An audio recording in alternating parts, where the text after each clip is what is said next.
You lost, Evelyn. Say it. Say you lost. Vanessa Blake grabbed Evelyn's wrist across the table hard in front of 500 witnesses and leaned close enough that her perfume burned. Daniel is mine. This room knows it.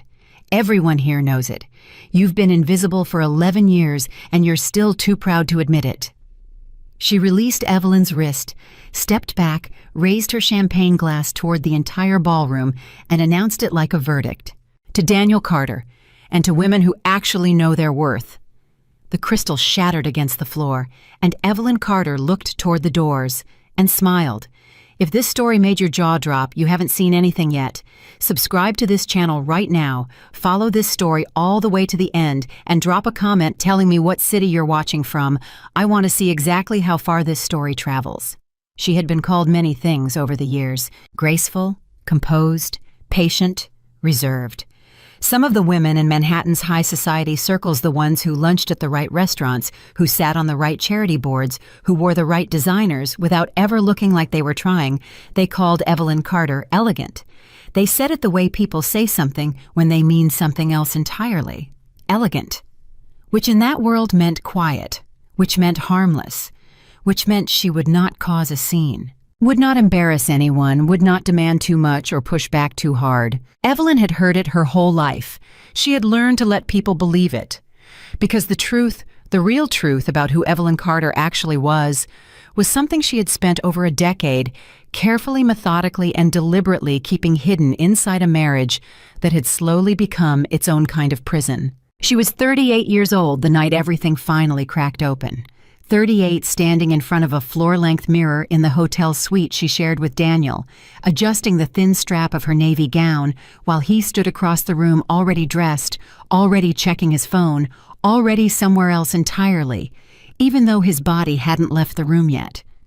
They had been married for 11 years. 11 years of galas exactly like this one. 11 years of standing beside Daniel Carter at charity events and business dinners and black tie fundraisers, smiling beside him while investors shook his hand and reporters photographed them together, and socialites told Evelyn she was so lucky to have found a man like him. "You look fine," Daniel said without looking up from his phone. "Not beautiful, not stunning, fine." Evelyn didn't flinch.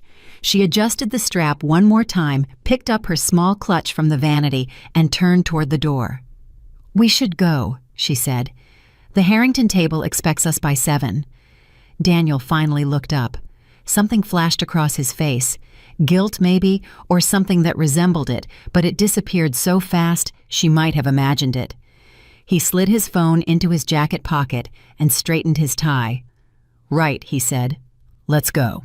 They rode down in the elevator together in silence, and Evelyn thought about the envelope. 3 weeks earlier, a manila envelope had arrived at the Blackwood family law offices, not at their shared apartment, not anywhere Daniel could intercept it. It had been addressed specifically to Evelyn Blackwood, which was the name she had never legally stopped using, even though the world mostly knew her as Evelyn Carter now. Inside the envelope was a collection of photographs, phone records, hotel receipts, and a single handwritten note from a hotel concierge who had worked the front desk at the Meridian Hotel for 6 years and had finally decided that what he knew was worth sharing. Evelyn had sat alone in her family's law office on the 40th floor of the Blackwood building and read through every single document. Then she had called her brother Alexander. "How long?" Alexander had asked. His voice was completely controlled. That was the Blackwood way. You did not fall apart on a phone call. You gathered information, you assessed the situation, and you made decisions. "The hotel records go back 14 months, Evelyn said. A pause. "And you want to handle this how?" "I want to handle it correctly," she said. "I want to handle it once." Alexander understood exactly what she meant, because the Blackwood family had not built a 140-year dynasty by reacting. They had built it by waiting, by watching, by letting people expose themselves completely before delivering a response so precise and so final that there was no recovering from it. And Evelyn had inherited every single one of those instincts, what nobody at that gala understood. What nobody, watching the Carters walk through the grand entrance of the Meridian Hotel ballroom that evening, could have possibly guessed was that the woman in the navy gown had not come tonight as Daniel Carter's wife. She had come to finish something. The ballroom was magnificent in the way that only obscene amounts of money could manufacture crystal chandeliers throwing fractured light across 300 tables draped in white linen, a jazz quartet performing softly near the stage, waitstaff moving through the crowd with the quiet efficiency of people paid to be invisible. The annual Manhattan Children's Hospital Gala drew a specific kind of guest: senators, tech founders, real estate dynasties, Wall Street executives who had long ago stopped needing business cards because everyone already knew who they were. Daniel moved through the room the way he always did, expansive, magnetic, his hand already extended before people fully turned to face him. "Senator Morrison, good to see you. How's the family, Evelyn?" You remember the senator. "Of course," Evelyn said, smiling warmly at the older man. "How is Margaret?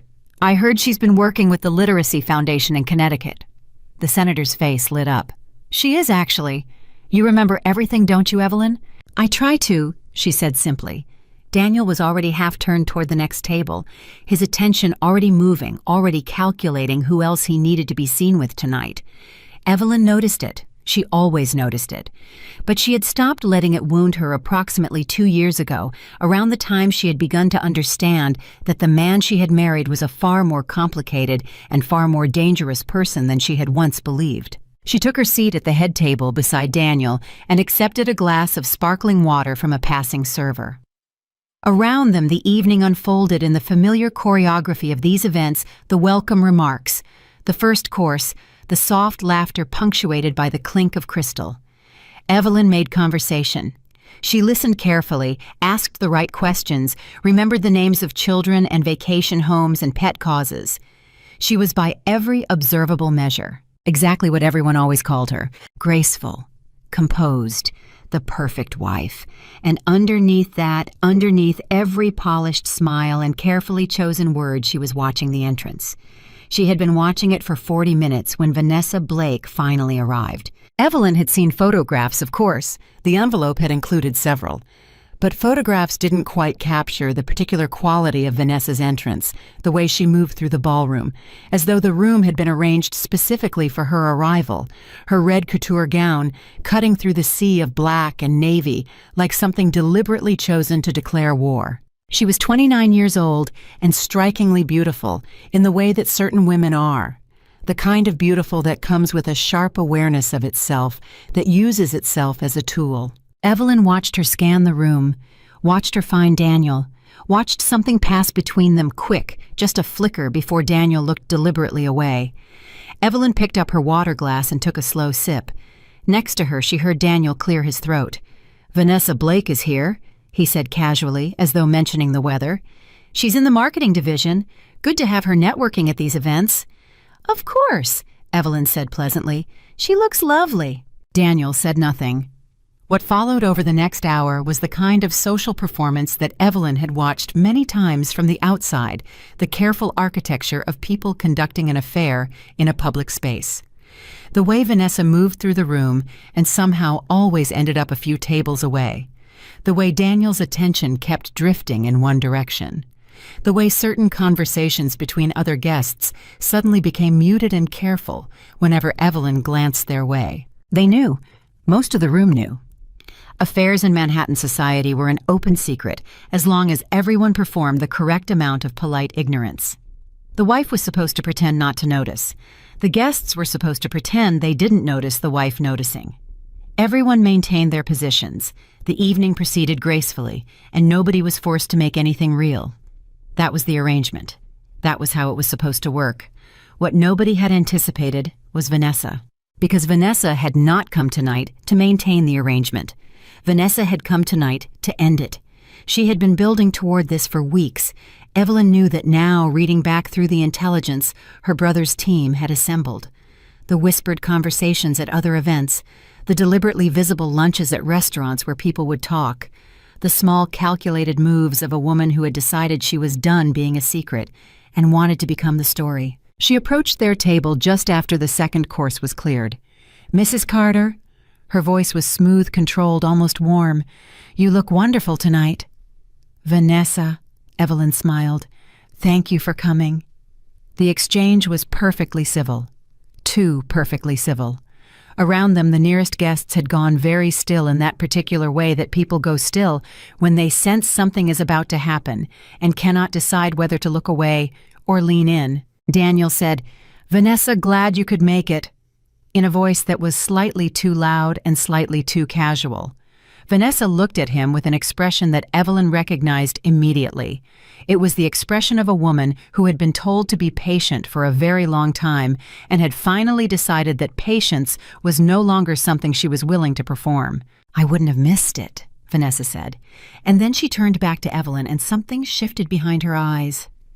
"You know, Mrs. Carter, I've always admired how gracefully you carry yourself." "That's very kind," Evelyn said. "It's a quality I hope to develop," Vanessa said. "It takes real strength. Don't you think, to maintain your composure regardless of what's happening around you?" The table had gone completely silent. Evelyn held Vanessa's gaze for exactly 3 seconds. Then she smiled the same warm, measured smile she had been giving this ballroom for 11 years. "I think it takes practice," Evelyn said, "and knowing what actually matters." Something flickered across Vanessa's face, a hesitation. And then it was gone, replaced by that smooth, deliberate smile again. She moved away. Evelyn watched her go. And then Daniel leaned slightly toward Evelyn and said very quietly, "Let's try to get through the evening without any drama." Evelyn turned to look at her husband. Really look at him. She studied the set of his jaw, the slight tension around his eyes, the way his hand gripped his champagne flute just a fraction too hard. She had loved this man once. She had believed in him once. She had built a life around him and trusted him with the parts of herself that her family had taught her to protect above everything else. "I agree completely," she said. "Let's do that." He relaxed slightly. He actually relaxed, because that was what Daniel Carter had always believed about his wife, that when she said something reassuring, it meant the danger had passed. That calm was the same as surrender. He had never understood the difference. The main course arrived. The program continued. A hospital administrator gave remarks about the pediatric cardiac unit. A table near the back bit aggressively on an Aspen ski package. The jazz quartet shifted into something slower and more romantic. And then Daniel stood up. He picked up his champagne glass. He cleared his throat. And he said to the ballroom in a voice that carried clearly over the music and the ambient conversation, "If I could have everyone's attention for just a moment." Evelyn set down her fork. She did not look at her husband. She looked at the ballroom entrance. "I've spent a lot of years in this room," Daniel said. He had the particular confidence of a man who has been told he's charming so many times that he now confuses charm with impunity. "And I want to say something tonight that I've been holding in my chest for too long, about truth, about courage, about choosing the life you actually want over the life other people expect from you." The room had gone very quiet. Senators set down their forks. Wall Street executives exchanged glances. Evelyn's hands folded in her lap, did not move. "I've been living," Daniel said, "with the wrong priorities, and I'm done pretending otherwise." Someone near the back coughed, a chair scraped. A woman at a nearby table put her hand over her mouth. "To real love," Daniel said, raising his glass, "and the courage to choose it." And that was the moment Vanessa Blake stood up. In her red dress, with her champagne glass raised high. "To Daniel," she said, clearly her voice ringing across the entire ballroom, "and to our future together." The silence that followed was the loudest thing Evelyn had ever heard. 500 people, 0 sound. Just the distant, absurd sweetness of the jazz quartet playing on because nobody had told them to stop, and every single person in that room turned to look at Evelyn Carter. They expected tears. They expected a white face, a dropped glass, a chair pushed back too hard. They expected the particular visible destruction of a woman being publicly discarded by the man who was supposed to protect her. Evelyn stood up slowly. She picked up her napkin, pressed it once gently to the corner of her lips, folded it in half, then in half again, and placed it beside her plate. Then she turned very calmly and looked toward the far end of the ballroom, not at Daniel, not at Vanessa, at the entrance. Someone near the head table whispered, "What is she doing?" Someone else said, "Is she leaving?" Evelyn clasped her hands in front of her and waited. And that was when the doors opened.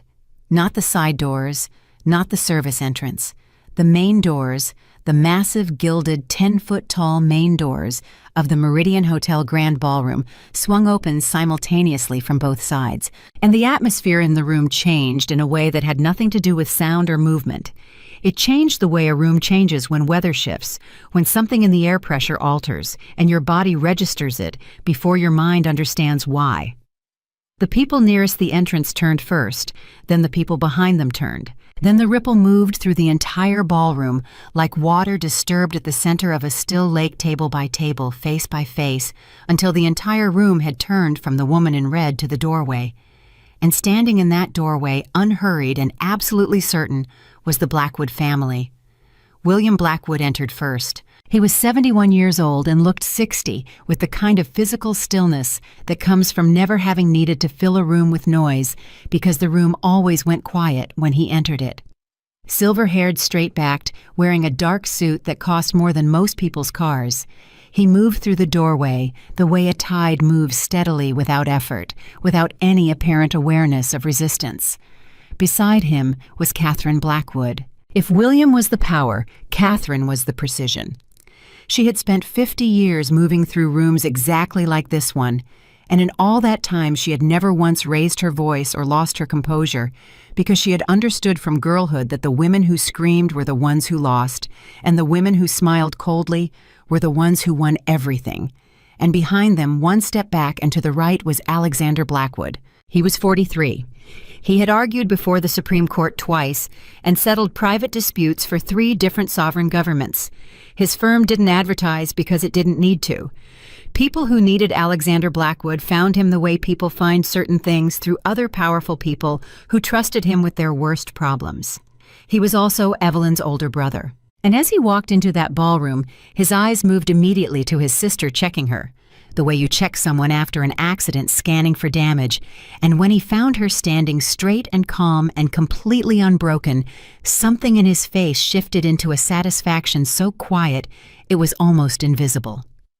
Daniel Carter was the first person in the room to understand what was happening. The color left his face so completely and so quickly that the man seated next to him actually reached out and touched his arm, thinking he was about to faint.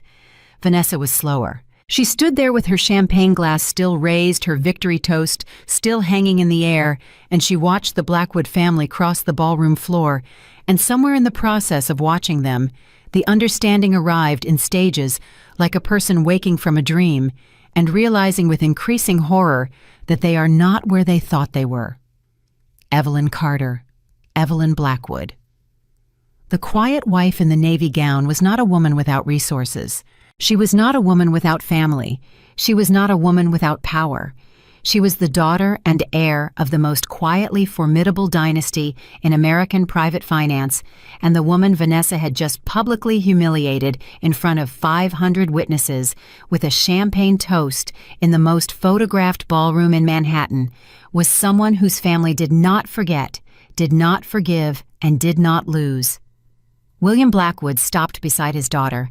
He did not look at Daniel. He looked at Evelyn. "Are you ready to go home?" he asked her.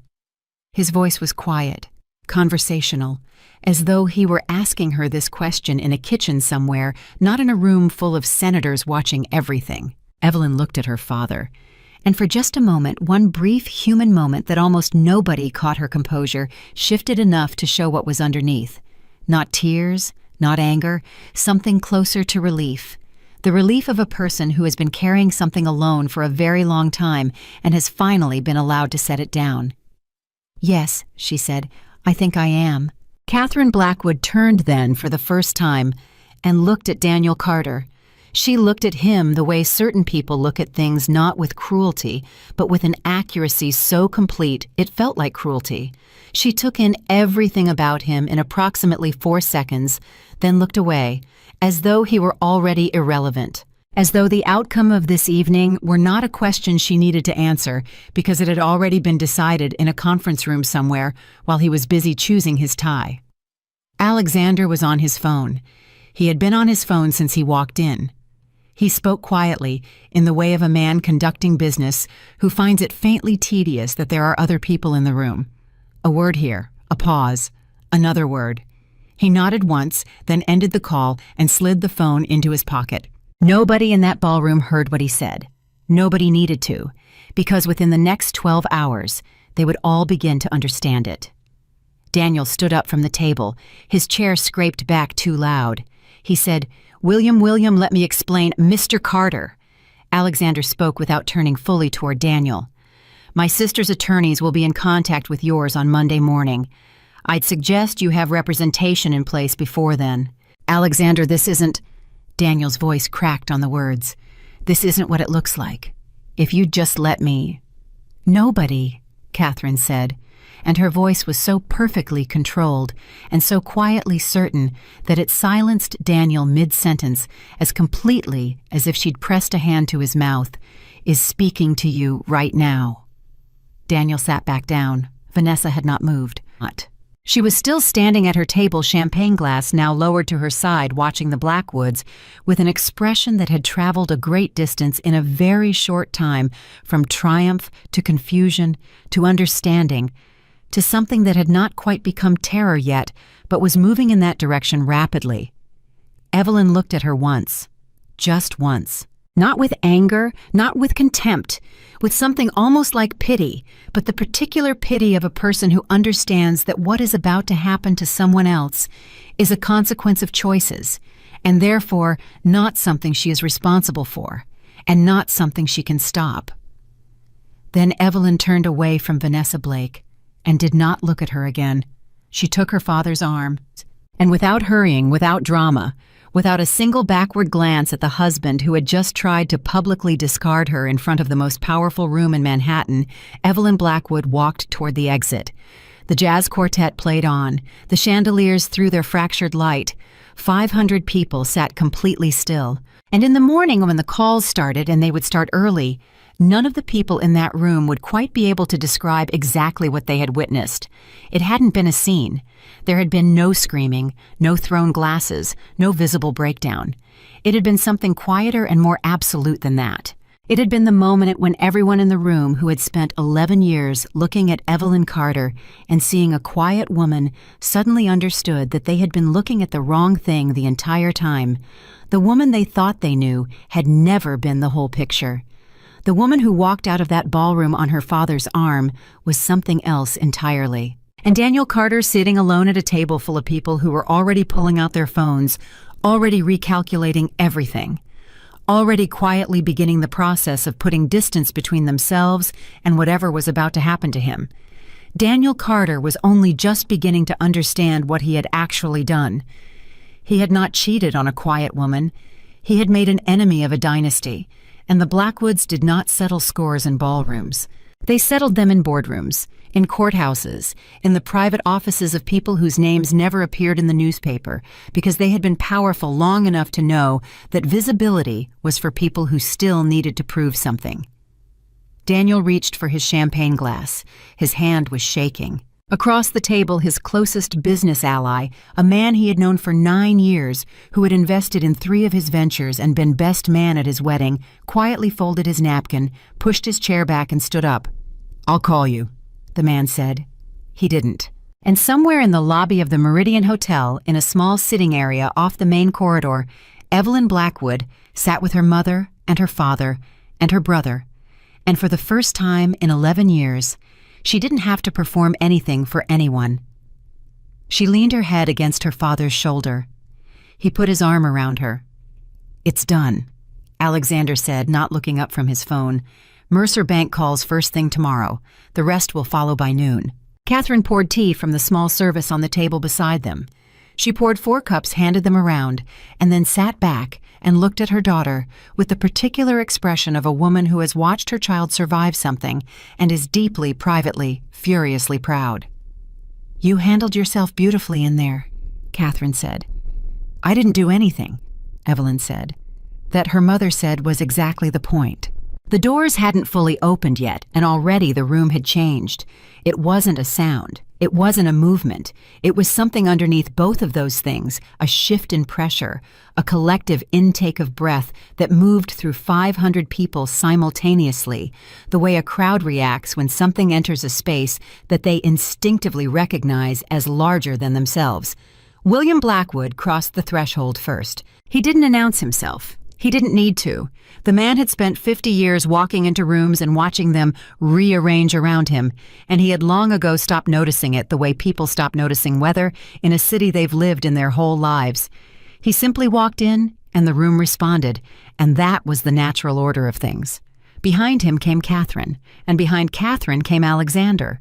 And the first person to say a name out loud was Senator Gerald Morrison, seated 3 tables from the entrance, who leaned toward his wife and said in a voice that was not quite a whisper, "That's William Blackwood." His wife said, "Here, why is William Blackwood here?" And then she looked at Evelyn Carter, standing quietly at the head table with her hands clasped in front of her, and the answer arrived before the question was even fully formed. The whisper moved through the room like fire moves through dry grass, fast, unstoppable, jumping from table to table in seconds. Blackwood. The Blackwoods are here. Did you know she was a Blackwood, Evelyn Carter? She's Evelyn Blackwood, William Blackwood's daughter. Vanessa heard it. She was still standing near the stage with her champagne glass empty and the broken stem of another on the marble floor at her feet. She heard the name moving through the room, and she turned and she looked at the doors, and she watched William Blackwood walk toward his daughter, and something in her face began to shift, the way ice shifts in early spring, slowly at first, then faster than anyone expects, then all at once. She knew the name. Everyone in that room knew the name. The Blackwood family did not appear in gossip columns. They did not attend movie premieres or launch parties or the kinds of events where people went specifically to be photographed. They appeared at things like this charity galas for hospitals and universities and policy foundations because those were the rooms where actual decisions got made, and the Blackwoods had been making actual decisions for 140 years. Blackwood Capital held equity positions in 11 of the country's largest financial institutions. The Blackwood Foundation had funded 3 Supreme Court justices' early careers, not directly, not illegally, but in the way that old money funds things through scholarships and clerkships and introductions and the patient, invisible architecture of influence. Alexander Blackwood's law firm had represented 2 sitting presidents in private matters. These were not people you declared war against by accident. These were not people you publicly humiliated by mistake. And Vanessa Blake, standing in her red couture dress in the middle of the most photographed ballroom in Manhattan, had just toasted her own victory in front of all of them. Daniel moved first. He pushed his chair back and stood up and said, "William," and his voice came out wrong, too loud and too thin. At the same time, the voice of a man who has just understood something catastrophic and is still in the first seconds of processing it. William Blackwood looked at him, just looked at him. Didn't stop walking, didn't alter his expression. Just let his gaze pass over Daniel Carter, the way you let your gaze pass over furniture in a room you're moving through. Daniel said, "William, I think we should. There's been a misunderstanding tonight, and I want to—" "Daniel." Alexander spoke without turning his head. He was looking at his phone. His voice was quiet and completely level. "Don't." One word. Daniel stopped talking. The table nearest the head table, a group of tech investors who had put $40 million collectively into Carter Dynamics over the past 3 years, watched this exchange. And then, without a word among them, 2 of the 3 men at that table reached into their jacket pockets and took out their phones. They were not checking messages. They were making calls. Evelyn saw it. She noticed everything in that room, had always noticed everything, and she filed it away with the particular discipline of a woman who had learned young that information was the most durable currency in any world, including this one. Her father reached her and stopped. He looked at her the way fathers look at daughters when they are trying to determine in a single glance whether the damage is something that can be repaired. "You're all right," he said. It wasn't a question. "I'm all right," she confirmed. He nodded once. Then he turned and looked at the room, not at any specific person, just at the room itself. And something in the quality of his attention made a man 3 tables away quietly set his champagne glass down and straighten his jacket. Catherine came to stand beside her daughter. She didn't touch her immediately. She looked at Evelyn's face first, reading it with the accuracy of a woman who had raised this child and knew every register of her expression. "He made his speech," Catherine said. "He did," Evelyn said. In front of Senator Morrison, in front of the Harrington family, in front of the Caldwell group. All of them, Evelyn said. Every single one. Catherine was quiet for a moment, and then she said very softly, "Good." The word landed in the air between them like something final. Because what Catherine meant, what Evelyn understood immediately, was that Daniel Carter had not just humiliated his wife tonight. He had done it in front of the exact people whose opinion of him was the only thing standing between his company and its creditors. He had done it in front of the men who held his refinancing agreements.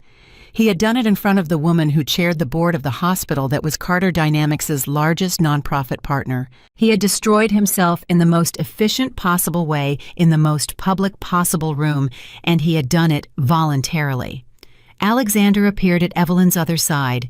His phone was in his hand, but he wasn't looking at it anymore.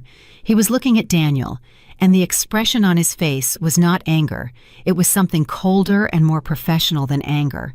It was the expression of an attorney who has just watched the opposing party make an unforced, catastrophic, irreversible error. "Mercer called during the drive over," Alexander said quietly. "Donovan at First Continental is standing by. I'll have the credit facility review initiated by 7 tomorrow morning." "The partnership agreements?" Evelyn asked. "Suspended pending review, which in this case means terminated. Caldwell already texted me." Evelyn absorbed this. She nodded slowly. "And the offshore accounts?" she asked. Alexander looked at her then. Something shifted in his expression. Not surprise, because Alexander Blackwood did not surprise easily, but something adjacent to it. A recalibration. "You know about those," he said. "I know about those," she confirmed. A pause. "How long for?" 3 weeks, maybe a little more." Alexander was quiet for exactly 4 seconds. Then he said, "I'll have Marcus start the documentation review tonight." He stepped away and raised his phone to his ear. Evelyn looked back at the room. Daniel was still standing at the head table. His business ally, the man who had been seated beside him, the man who had invested in 3 of his ventures, was gone. His chair was empty, his napkin folded neatly on the table, his champagne glass still half full. He had left so quietly that Daniel hadn't even noticed yet. He noticed now. He looked at the empty chair. He looked around the room. And Evelyn watched her husband's face in the moment he began to understand the true scale of what the evening had become. It moved across him in waves, the confusion first, then the calculation, then the dawning terrible recognition that the people he needed most in this room were looking at him differently now. Not with the warmth of investors and allies, with the careful, lateral attention of people deciding how much distance they needed to put between themselves and a situation before it fully ignited. Then Vanessa moved. She had been standing frozen near the stage for nearly 4 minutes, which in the context of a public social disaster is a very long time to remain visible and motionless. Now she walked toward Daniel with the urgent, slightly unsteady movement of someone who has decided that the best defense is to consolidate to get to the one person in the room who was supposed to be on her side. "Daniel," she said, reaching him. Her voice was lower now, the triumph entirely gone from it. "Daniel, we should go. We should leave right now and let things calm down and—" "Not now," he said. And the way he said it, flat, distracted, almost dismissive, made several people nearby flinch on her behalf. "Daniel." She put her hand on his arm. "You're not hearing me. We need to—" "I said not now, Vanessa." He pulled his arm away. It was a small movement, physical, visible, public. And the people watching it, and everyone was watching because there was nothing else to look at in that room anymore, understood immediately what it meant. The man who had just given a champagne speech about choosing real love over obligation had just pulled away from the woman he'd chosen in front of the same witnesses because he was frightened. And frightened men revert to the instinct of self-preservation faster than any other instinct they have. Vanessa went very still. She looked at his profile, at the way he wasn't looking at her, at the way his attention had moved entirely to the Blackwood family and what they were doing and who they were talking to, as though she had already become secondary to a problem larger than whatever they were to each other. Something crossed her face in that moment. It wasn't grief exactly. It was closer to the particular clarity that arrives when a person finally sees a situation without any of the stories they've been telling themselves about it. When the thing you wanted and the thing that actually exists suddenly align and the distance between them is too large to ignore. She had wanted to be Mrs. Carter. She had believed that becoming Mrs. Carter meant becoming powerful, protected, elevated into a life that matched the ambition she'd been carrying since she was a girl, growing up in a small apartment in Queens, watching other people's lives through magazines, and thinking someday that will be mine. She had not understood until this exact moment that Daniel Carter's power had always been borrowed, that the money behind Carter Dynamics had a name, and the name was Blackwood, and the woman she had publicly humiliated tonight was not a quiet wife without resources. She was the source. Catherine Blackwood chose that moment to look at Vanessa Blake. It was a brief look, unhurried. The way Catherine looked at everything with complete attention and no visible emotion, which was somehow more devastating than contempt would have been. Contempt acknowledged you. This was something else. This was the assessment of a woman who had seen a great many Vanessa Blakes in her life, ambitious, beautiful, reckless young, and had long ago categorized what happened to them and stopped finding it surprising. Vanessa held that gaze for approximately 2 seconds. Then she looked away, and Catherine turned back to her daughter. "The Harrington table is watching," Catherine said quietly. "I know," Evelyn said. "Eleanor Harrington chairs the hospital board. Carter Dynamics partnership renewal is in 6 weeks." "I know that too," Catherine nodded. "I'm going to say hello to Eleanor. Give me 10 minutes. She moved away through the room with the unhurried ease of a woman who had never in her life needed to rush toward anything because things came to her. The guests she passed acknowledged her with the specific deference reserved for people whose influence exists at a level that doesn't require constant demonstration. William remained beside Evelyn. He was quiet for a long moment. Around them, the room was beginning to thaw from its collective paralysis, conversations resuming in lower, more careful registers, people leaning toward each other, the quiet machinery of social recalibration, clicking into motion as everyone in that ballroom began the process of deciding what this evening meant and what position they wanted to hold relative to it going forward. "He took money," William said, not a question. "Yes," Evelyn said. "From the company. From the accounts the family funded." William absorbed this. His jaw tightened once, then relaxed. That was the full extent of what he allowed himself. "How much?" he asked. "Marcus thinks between 4 and 6 million. Possibly more. He moved it in stages over 8 months, small enough transfers that they didn't trigger the automatic review thresholds. He had inside help. Almost certainly. Someone in the accounting structure. Alexander is already looking at who had access." William was quiet again. And then he said something that Evelyn would remember for a long time afterward. He said, "I should have looked more carefully. When you first brought him to us, I should have looked harder." Evelyn turned to look at her father. In 11 years of marriage and all the dinners and holidays and family gatherings where William Blackwood had been unfailingly cordial to Daniel Carter, she had never once heard her father acknowledge any doubt about her choice. He had been supportive. He had been correct. He had treated Daniel as family because Evelyn had asked him to, and William Blackwood honored his daughter's choices even when he had questions about them. He'd had questions about Daniel from the beginning. Evelyn had known it. She had not wanted to know it. "It wasn't your responsibility to see it," she said. "It was," he said simply. "It was exactly my responsibility. That's what I'm here for." The jazz quartet had stopped playing. Someone had finally told them to stop, and the silence of the ballroom now had a different quality, attentive and electric, and slightly held like a breath waiting to be released. The guests who remained seated were watching the Blackwood family with the focused attention of people who understood they were witnessing something that would be discussed in these circles for a long time and who wanted to be able to say they had been present for it. Daniel was on his phone now.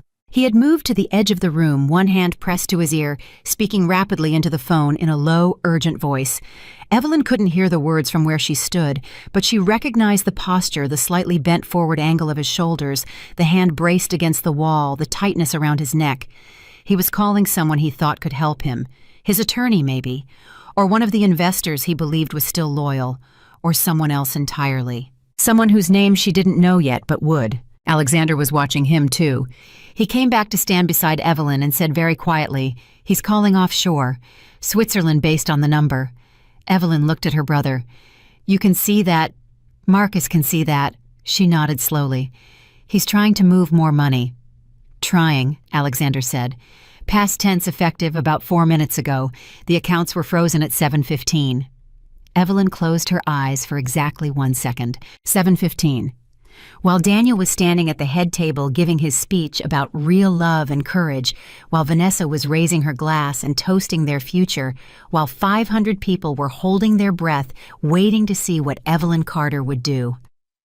While all of that was happening, Alexander had been on the phone with 3 different financial institutions, and the offshore accounts Daniel Carter had been quietly filling for 8 months had been frozen solid. He didn't know yet. He was on the phone with Switzerland right now, trying to access funds that no longer existed for him, and he didn't know yet. She opened her eyes. "Evelyn." It was her father's voice, and something in the register of it made her turn immediately. He was looking across the room, and his expression had shifted, not alarmed, because William Blackwood did not alarm easily, but sharpened. She followed his gaze. Daniel had ended his phone call. He was standing at the edge of the room, and his face had gone to a particular shade of gray, not the white of shock, but the gray of a man who has just attempted something and discovered that the door he expected to open is not only locked, but has been replaced with a wall. He stood very still for a moment. Then he looked across the room, past all the watching faces, past Vanessa, who was now seated alone at a table nursing her second glass of wine, past the Harrington table where Catherine was laughing at something Eleanor had said, as though this were simply a pleasant evening among old friends. He looked at Evelyn, and for the first time all evening, his face showed something genuine, not the performed confidence of his speech, not the reckless energy of a man acting on ego, but something underneath all of that. Something raw and frightened and very young-looking, which caught Evelyn off guard because she had stopped thinking of Daniel Carter as someone capable of genuine vulnerability approximately 2 years into their marriage. He started to walk toward her. Alexander stepped forward slightly. "Don't," Evelyn said quietly. Alexander stopped. She let Daniel come. He reached her and stopped a few feet away.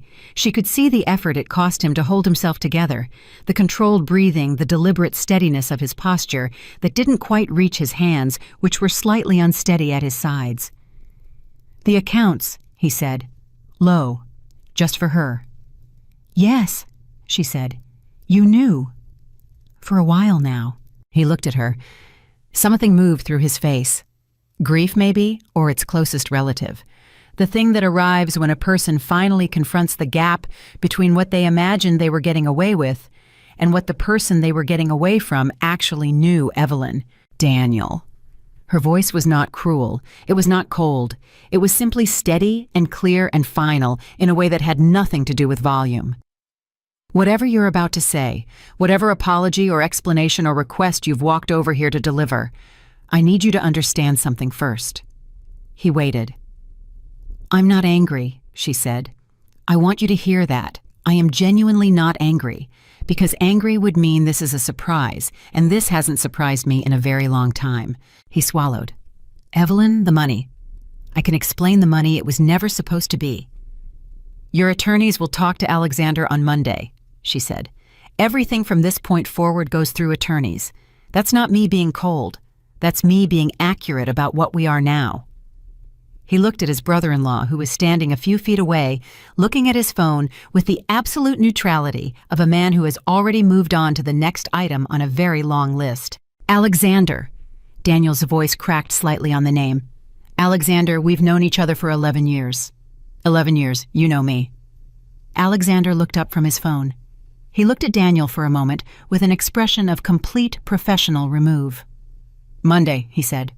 "Bring Hendricks if he's still returning your calls. 8 o'clock. He looked back down at his phone. Daniel stood there for another moment, and then he did something that nobody in the room expected, including Evelyn.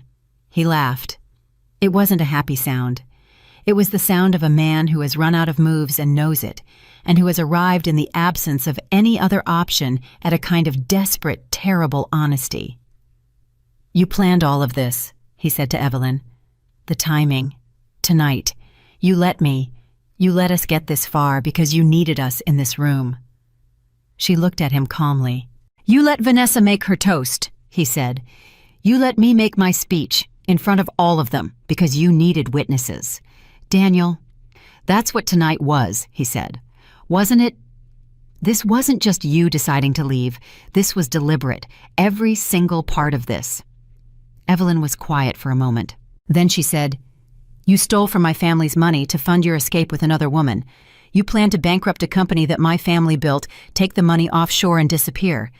And you did all of this while I sat beside you at tables exactly like that one, and smiled and said the right things, and made you look like a man worth knowing. She paused. Yes, she said. Tonight was deliberate. She held his gaze for one more moment. Then she looked away from him the way Catherine had looked away from Vanessa completely, finally as though the subject were now closed. He walked away. Not toward Vanessa, not toward the exit. He walked toward the far corner of the room, away from the people who were watching, and he stood there alone, and he was still standing there when the Blackwood family turned to leave. Alexander offered his arm to his mother. William walked beside his daughter, and Catherine Blackwood, passing Vanessa Blake's table on the way to the exit, paused for exactly 3 seconds. She looked at Vanessa. Vanessa looked up at her. Catherine said nothing. She didn't need to. What passed between them in those 3 seconds was communicated in a register that had nothing to do with words, the particular frequency at which powerful women deliver verdicts to the people who have underestimated them. It was not cruelty. It was consequence. It was the silent, absolute acknowledgement of what had happened tonight and what it would mean for the person sitting in that chair going forward. Vanessa looked down at her wine glass. Catherine walked on, and Evelyn Blackwood walked out of the Meridian Hotel ballroom on her father's arm, past the senators and the investors and the socialites and the cameras that nobody had officially deployed, but everybody knew were capturing everything. And she did not look back once. Not at the chandeliers, not at the empty chair where her marriage had been sitting all evening, not at the man in the corner who was only now beginning to understand the real shape of what he had done. She walked out, and the night air hit her face, and she breathed it in, and beside her she heard her father say quietly in that same conversational tone he had used inside, "Are you hungry? Your mother made reservations at Garibaldi." Evelyn looked at him. "You made dinner reservations," she said. "Your mother did, after the gala. She said you'd need to eat." Evelyn was quiet for a moment, and then she laughed.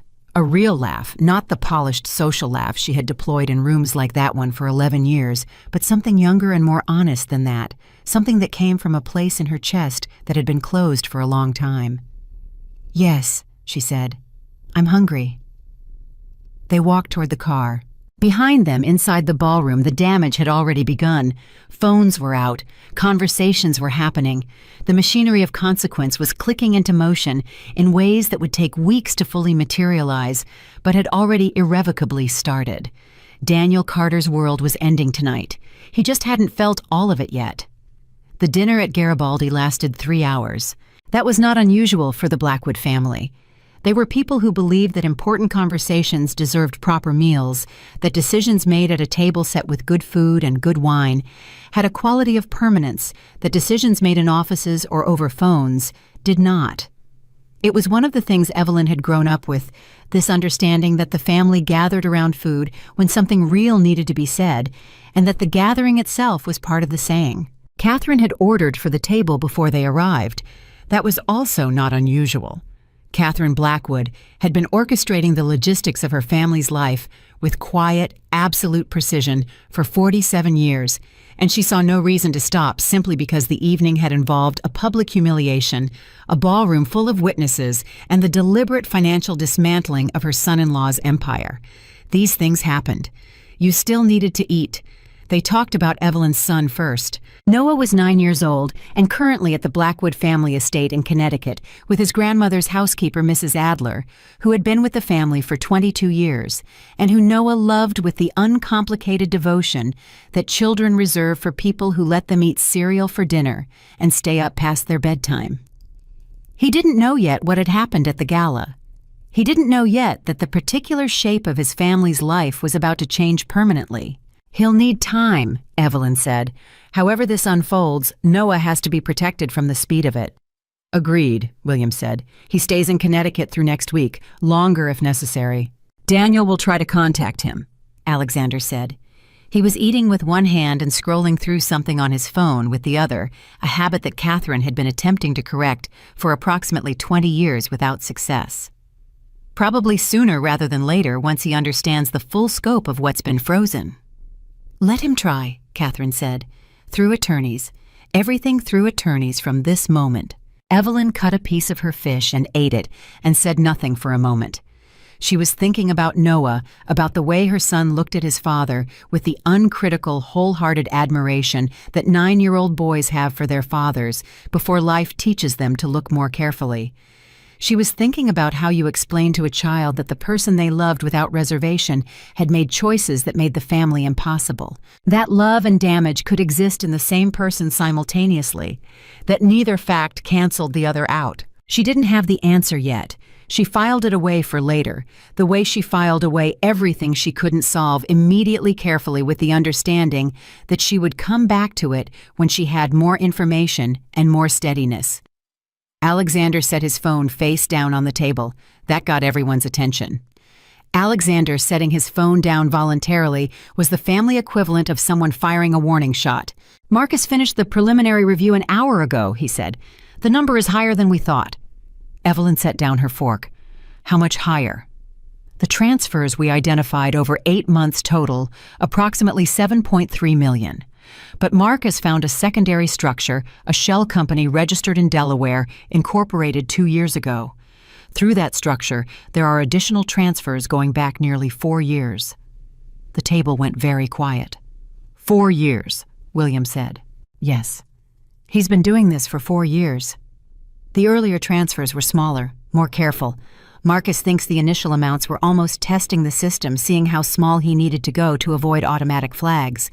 Once he was confident the structure wasn't being monitored, he scaled up. Evelyn was doing the arithmetic in her head.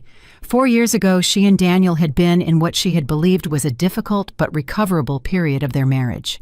4 years ago, she had suggested they try couples counseling, and Daniel had agreed, and they had gone to 3 sessions with a therapist on Park Avenue who had soft lighting and a small fountain in the waiting room. 4 years ago, she had believed they were trying, while he was trying. He was also building a shell company and systematically stealing from the accounts her family had funded. Total figure, she said. Her voice was completely steady. What's the total? Alexander looked at her directly. Across both structures, preliminary estimate is between 14 and 18 million. Final number will take another week to confirm. William put down his wine glass. Catherine set her fork beside her plate with the particular deliberateness of a woman controlling something very precisely. Evelyn breathed in once slowly through her nose.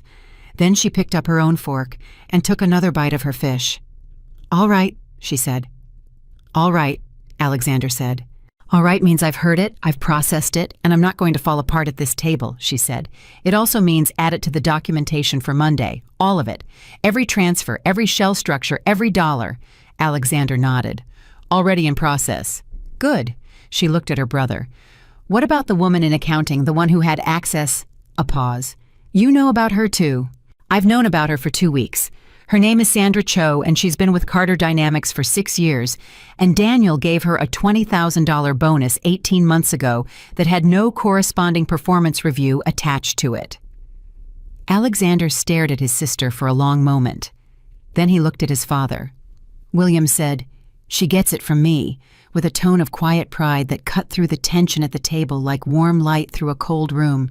Sandra Cho is already cooperating, Alexander said, returning to Evelyn. She contacted Marcus's office this afternoon. She's scared and she wants a deal, and she has documentation of everything Daniel instructed her to do. Evelyn nodded slowly. Protect her as much as the law allows. She made bad choices, but she wasn't the architect. Agreed. They finished dinner.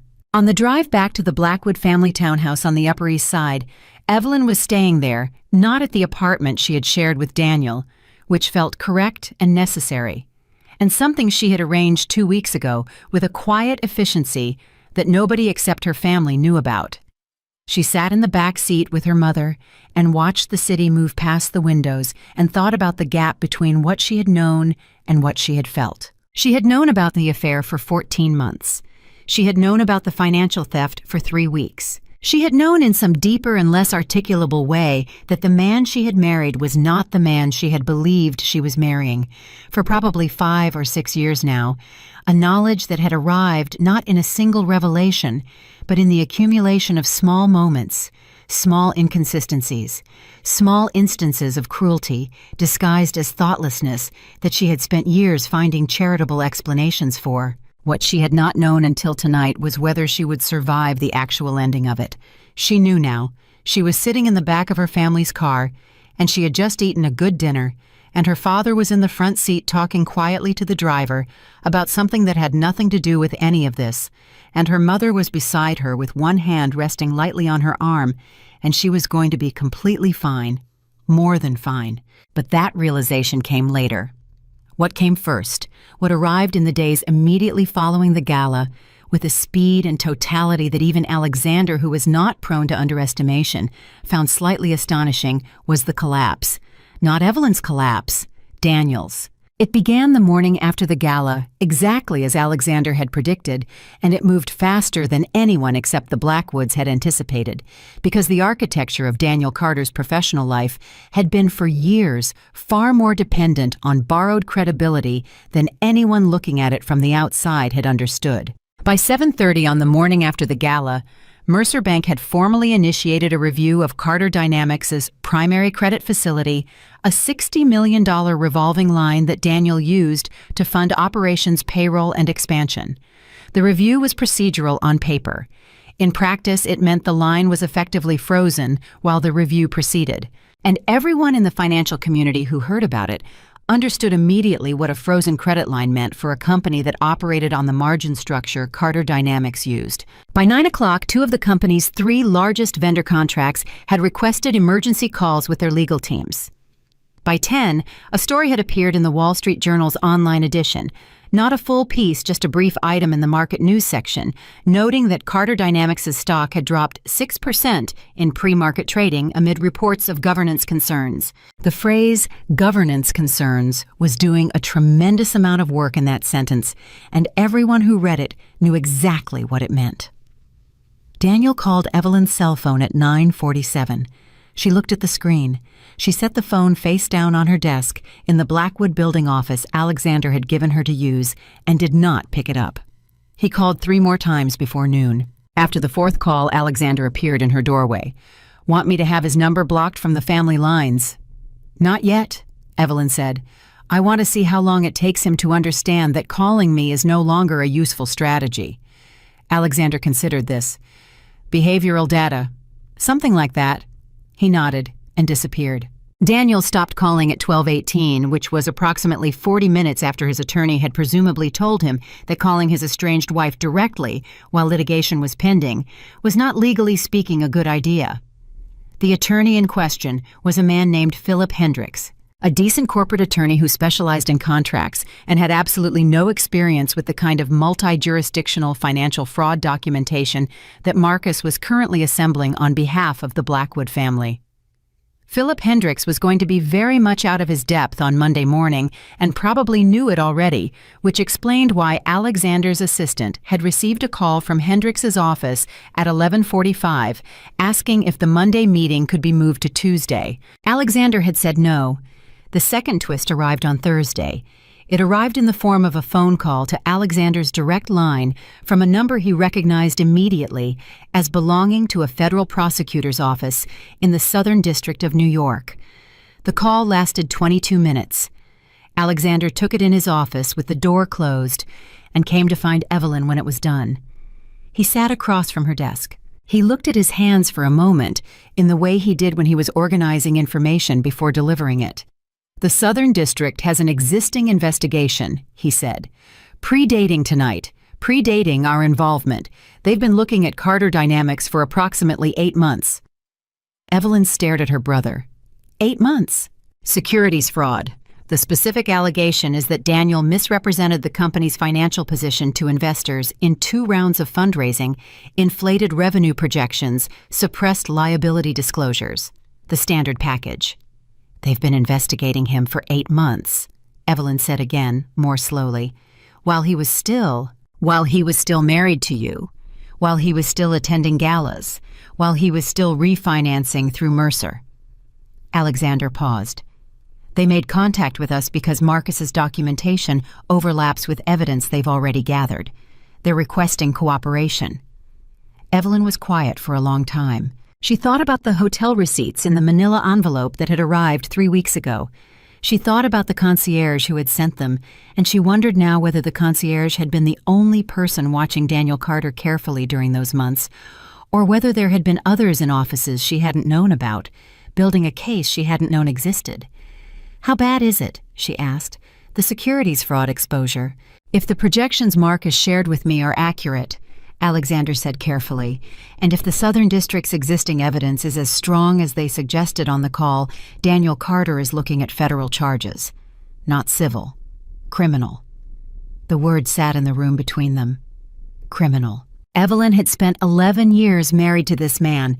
She had sat across breakfast tables from him and attended her son's school events beside him and argued with him about small domestic things and large fundamental things, and had believed, even through the worst of it, that whatever he was not this. Not someone who would do something that ended in a word like criminal. She had been wrong. She was allowed to have been wrong. She understood that now, in a way she hadn't 2 weeks ago. Being deceived by someone you trusted was not a failure of intelligence. It was a consequence of having trusted, which was a different thing entirely, and not something to be ashamed of. "Evelyn." Alexander's voice was careful. "There's something else." She looked at him. "The offshore accounts," he said. "The ones we froze Tuesday night. The Southern District is flagging them as potential evidence. They want access to the documentation. Give it to them. It may mean a longer timeline before we can pursue civil recovery of the funds. Give it to them," she said again, "whatever they need. If Daniel Carter committed federal crimes, the case comes first." Alexander nodded slowly. "You understand that if this goes to criminal prosecution, it becomes public, in a way that makes Tuesday night look quiet." "I understand that." "Noah. I'll talk to Noah before it becomes public. Give me a timeline.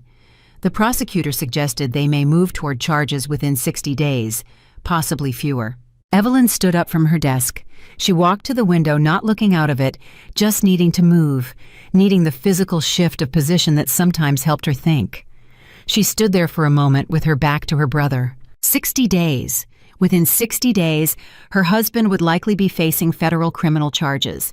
Within 60 days, the story that had started in a ballroom on Tuesday night with a champagne toast would become something that appeared on front pages, that people discussed at breakfast tables, that Noah's classmates' parents read on their phones and discussed in ways that might reach her son before she could reach him first. She turned back around.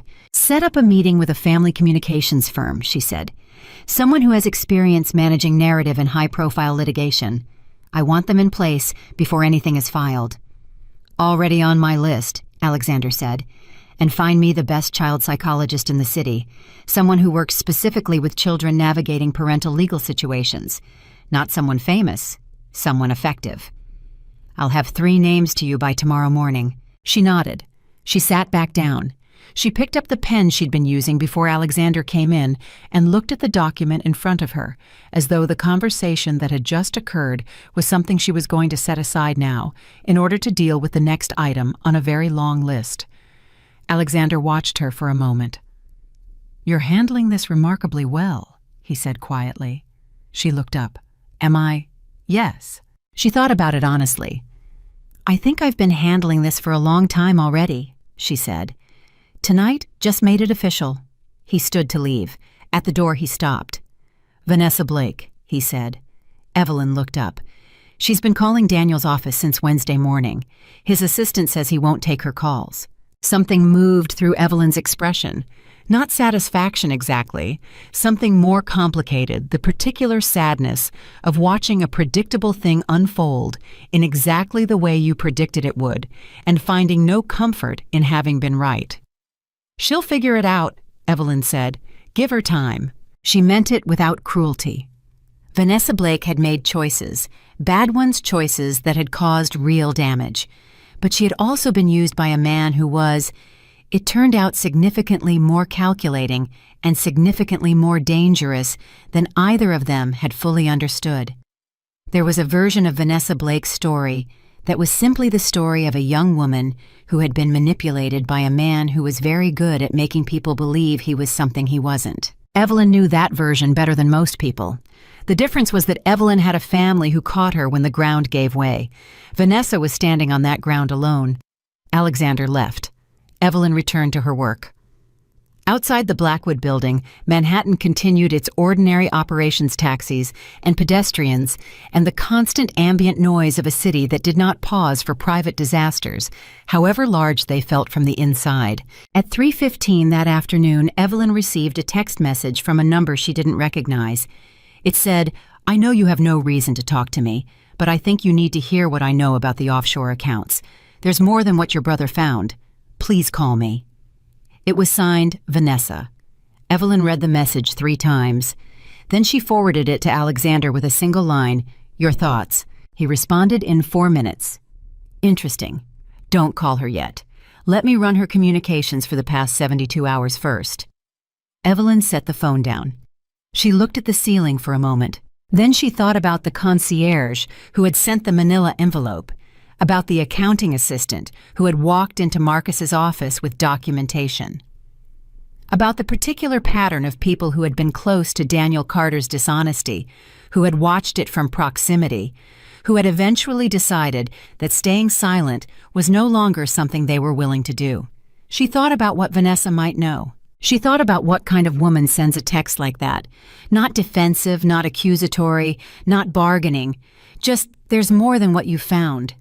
She picked up the phone again. She did not call Vanessa, but she looked at the message one more time and she thought soon, because Evelyn Blackwood had not survived 11 years of a marriage to a man like Daniel Carter by ignoring information when it arrived at her door, even when it arrived from a direction she hadn't expected.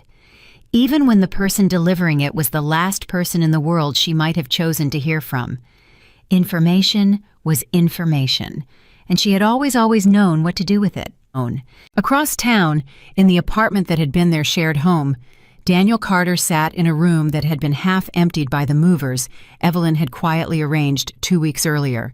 Not dramatically, not as a statement, simply because she had been planning for this and had removed what was hers, with the same careful advance preparation she had applied to every other aspect of the ending, and he stared at a phone that no longer connected him to the accounts he had been counting on. He had thought he was leaving. He had thought by now he would be gone. He had a bag half packed in the bedroom. He had a flight booked under a name that was not his own, purchased through a travel service he'd found on the dark web 6 months ago for exactly this contingency. The flight was tomorrow. The accounts were frozen. The attorney had told him this morning that the credit facility review was effectively a death sentence for the company's operational liquidity. His largest vendor had formally suspended their contract 2 hours ago. His CFO had resigned by email at noon with a message that was 3 sentences long and carefully worded to provide maximum distance. He sat in the half-empty apartment, and he thought about what Evelyn had said to him in the ballroom. "You stole from my family's money to fund your escape with another woman." He had wanted to tell her she was wrong. He had wanted to construct the version of events in which he was not the villain of his own story, the version where the marriage had been impossible and the business had been suffocating, and Vanessa had been a genuine love, and the money had been something he intended to pay back eventually when things settled, when he was established somewhere else, when the pressure eased. He had been constructing that version for 4 years. Sitting in the half-empty apartment with a frozen phone and a flight he couldn't fund, and an attorney who was billing him at $400 an hour to deliver bad news, the version was harder to maintain. He picked up his phone and called Vanessa. It went to voicemail. He sat in the silence of the apartment and listened to the sound of a city that did not care at all what was happening to Daniel Carter, and for the first time in a very long time, he felt the full, unmediated weight of what he had actually done. Not to himself, to Evelyn, to Noah, to the people who had trusted him. It arrived late, much later than it should have. It arrived when there was nothing left to protect and no performance left to maintain, which is often when truth arrives for people who have spent years outrunning it. It was real, what he felt in that moment. The grief was real, the shame was real. But feeling something real at the end after years of not feeling much of anything that wasn't self-interest, that didn't change what he had done. It just meant he understood it now, which was in a way the only justice Evelyn had ever actually wanted. Not his destruction, not his public humiliation that had been necessary for legal and strategic reasons, not for satisfaction, not revenge in any form that required her continued attention or energy. Just this, the simple, final, irrevocable knowledge that he understood. She was at her family's townhouse when Alexander called at 9:15 that evening. Federal warrant, he said. They moved faster than 60 days. They're executing it tomorrow morning. Evelyn sat down on the edge of the bed in the room she had slept in as a child. The same room, the same window, with the same view of the same garden below. She had come full circle in the most literal possible way. And there was something about that, about ending up back in this room, in this house, at the end of this particular journey that felt less like defeat and more like the kind of return that only makes sense in hindsight. "Noah," she said, "I know. You need to tell him tonight." "Yes." She looked at her hands. "What do I say?" Alexander was quiet for a moment. And that itself was telling Alexander, who always had a next move, who always had the document ready and the strategy mapped, went quiet when his sister asked him what to say to her 9-year-old son about his father's arrest. Because there was no strategy for that. There was only love and honesty and the long, patient work of helping a child understand that people are complicated and love is not canceled by failure, and that the people who remain, the people who show up, who stay, who do not run, are the ones worth building on. "Tell him the truth," Alexander said finally, "as much of it as he can hold, and tell him we're all here." Evelyn nodded. "We're all here," she repeated quietly. She called Mrs. Adler in Connecticut and asked to speak to her son. Noah picked up on the second ring. "Mom." His voice was sleepy and warm and exactly 9 years old. "Are you coming tomorrow? Mrs. Adler made the blueberry thing you like." Evelyn closed her eyes. She breathed in once. "I'll be there first thing in the morning, baby," she said. "But right now, I need to talk to you about something important, and I need you to listen." "Okay, really listen." A pause on the line, the particular intuitive pause of a child who can hear something in a parent's voice that they don't have words for yet, but understands on some level deeper than words. "Okay," Noah said quietly, and Evelyn Blackwood, who had survived a ballroom and a betrayal and a revelation, and the slow grinding work of rebuilding herself from the inside out, while everything around her was still intact enough to pretend nothing was wrong, she took one more breath and she told her son the truth. Noah took it better than Evelyn expected, and worse than she hoped. That was the honest answer, and she held on to it because honesty was the only thing she had promised herself she would not compromise in any of this, not in the legal proceedings, not in the communication strategy Alexander's firm was building, and not with her son. Noah had sat on the edge of his bed in the Connecticut house with his knees pulled up to his chest and listened to his mother's voice on the phone, with the kind of focused stillness that children deploy when they are concentrating very hard on not falling apart. And when she finished, he was quiet for almost a full minute. Then he said, "Is Dad going to jail?" Evelyn had prepared for this question. She had rehearsed 3 different versions of an answer on the drive up to Connecticut that morning, turning each one over in her mind, testing the words against what she knew of her son. His intelligence, his sensitivity, the particular way he processed difficult information by going very quiet first, and then asking one precise question that cut directly to the center of the thing. She had prepared, and then he asked it, and all 3 rehearsed answers dissolved, and she said simply, "I don't know yet, baby. That's up to a lot of people who aren't me." "But he might." "He might." "Yes." Another silence.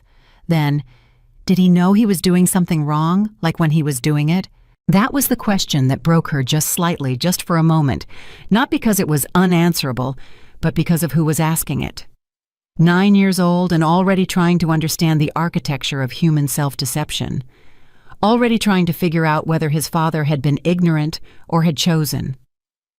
"I think he knew," she said carefully. "But I think he found ways to tell himself it was okay.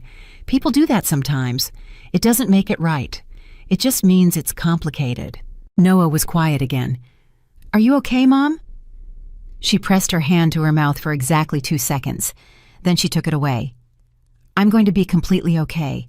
I promise you that. Grandpa's there. Grandpa is here. Uncle Alexander is here. Grandma is here." She paused. "We're all here. All of us." She heard him exhale long and slow, the breath of a child releasing something he'd been holding. "Okay," he said. "Okay." That one word quietly spoken by her 9-year-old son in the dark of a Connecticut bedroom carried more weight than anything else that had happened in the previous 72 hours. Because okay, from Noah did not mean fine. It meant I trust you. It meant I'm scared, but I believe you when you say we'll get through this. It meant the attachment was intact, the foundation was holding, and the damage, though real, though significant, had not yet reached the things that mattered most. Evelyn drove back to New York the next morning in time to watch the federal warrant executed from a distance she had not sought but could not entirely avoid. Alexander had told her the timing. She had not gone to the building. But she had known at 7:42 on a Friday morning that federal agents were walking through the lobby of the Carter Dynamics offices on the 44th floor. And she had sat in her family's kitchen with a cup of coffee and felt something she could not name precisely. Not satisfaction, not grief. Something in between, something that had the texture of an ending. The arrest itself happened at 9:06, not at the office. Daniel had not been there when the agents arrived. He had been at his attorney's office on 52nd Street in what Philip Hendricks had presumably told him was a strategy meeting when the agents walked in. Alexander got the call from a contact at the Southern District at 9:11 and appeared in Evelyn's doorway at 9:14 with an expression that was completely neutral and communicated everything. "It's done," he said. Evelyn nodded once. Hendricks entered a not guilty plea on his behalf at arraignment. Bail was set at $2 million, his mother posted it. Alexander paused. "He's out." Evelyn had not expected that last part to land the way it did. She had known bail was likely. She had known Daniel's mother, a woman named Patricia Carter, who lived in New Jersey, and who had spent the entirety of her son's marriage to Evelyn, making subtle and not so subtle comparisons between her daughter-in-law and various inadequate standards, would move heaven and earth to get her son out of a cell. She had known all of this and had prepared for it. And still for just a moment, something tightened in her chest. The particular frustration of watching a system designed to be fair produce outcomes that felt anything but. "Conditions," she asked. "Surrender of passport, ankle monitor, restricted to the tri-state area. The offshore flight booking. The Southern District has it. It's part of the evidence package." Alexander's voice was careful. "Evelyn, he had a bag packed." She looked at her brother. "In the apartment. When the agents executed the search warrant as part of the arrest, there was a bag packed in the bedroom closet. Clothes cache a second passport that shouldn't exist under a name that shouldn't exist. He was leaving tomorrow." The room went very still. She had known this intellectually. She had known it from the moment Alexander told her about the offshore accounts and the flight booking made through a dark web travel service. She had assembled the facts of it over 3 weeks and understood their meaning. She had known Daniel Carter had been planning to disappear, but knowing something and hearing that the bag was already packed were different things. One was analysis, the other was a packed bag in a closet, real and physical, waiting for a tomorrow that would have left her and Noah behind without a word. "The second passport," she said. "How long had he had it? At least 2 years based on the documentation, possibly longer. 2 years. He had been holding a second identity for at least 2 years, while they were still sharing a home, while Noah was 7 years old and Daniel was coaching his Little League team on Saturdays, while Evelyn had been sitting across from him at dinner and discussing their son's homework and the state of the apartment's heating system and all the 1,000 ordinary details of a shared life he had been holding, a name that wasn't his, waiting for the moment to use it. She stood up. She walked to the window of the office, not to look out of it, just to move, just to use her body to manage what her mind was processing. She stood there for a moment with her back to Alexander. "Does Noah ever need to know about the bag?" she asked. Alexander was quiet for a moment. "Not from me. Not unless he asks a question that requires it." She nodded. She turned around. She sat back down.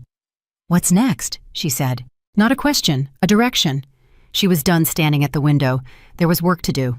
What came next was 3 weeks of the kind of sustained, grinding, legal and logistical complexity that consumes everything. Time, energy, attention, the bandwidth to feel anything that isn't directly related to the immediate problem in front of you.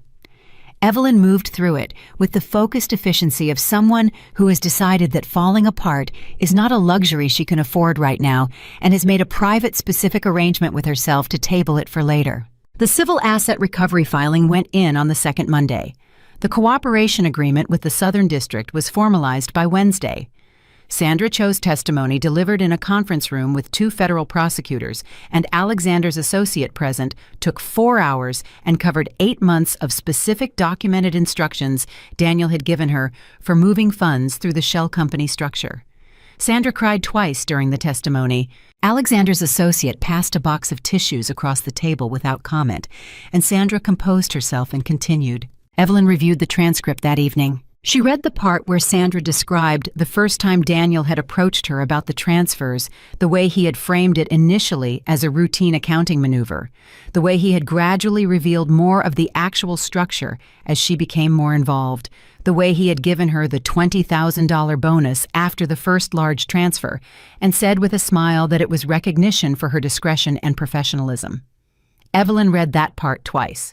Then she closed the document and called the child psychologist. Alexander had found a woman named Dr. Renata Flores, who had spent 20 years helping children navigate exactly this kind of situation, and confirmed Noah's first appointment for the following Tuesday. The call from Vanessa came on a Thursday evening 3 weeks and 2 days after the gala. Not a text this time, an actual call to the number Evelyn had given her after consulting with Alexander and deciding that whatever Vanessa knew, it was better to hear it directly and under controlled circumstances than to let it exist at a distance. Alexander had wanted to have an associate present for the call. Evelyn had declined. Some conversations, she had told him, required 2 people and no audience. She picked up on the 3rd ring. "Thank you for answering," Vanessa said. Her voice was different from the voice Evelyn had heard in the ballroom 3 weeks ago. The confidence was gone, not replaced by weakness exactly, but by something more honest than the performance had been. She sounded tired and stripped down and very young. "I said I would," Evelyn said. "I know. I wasn't sure you'd actually—" A pause. "I'm sorry. I don't know how to do this." "Tell me what you know," Evelyn said. "Start at the beginning." Vanessa started at the beginning. It took 40 minutes.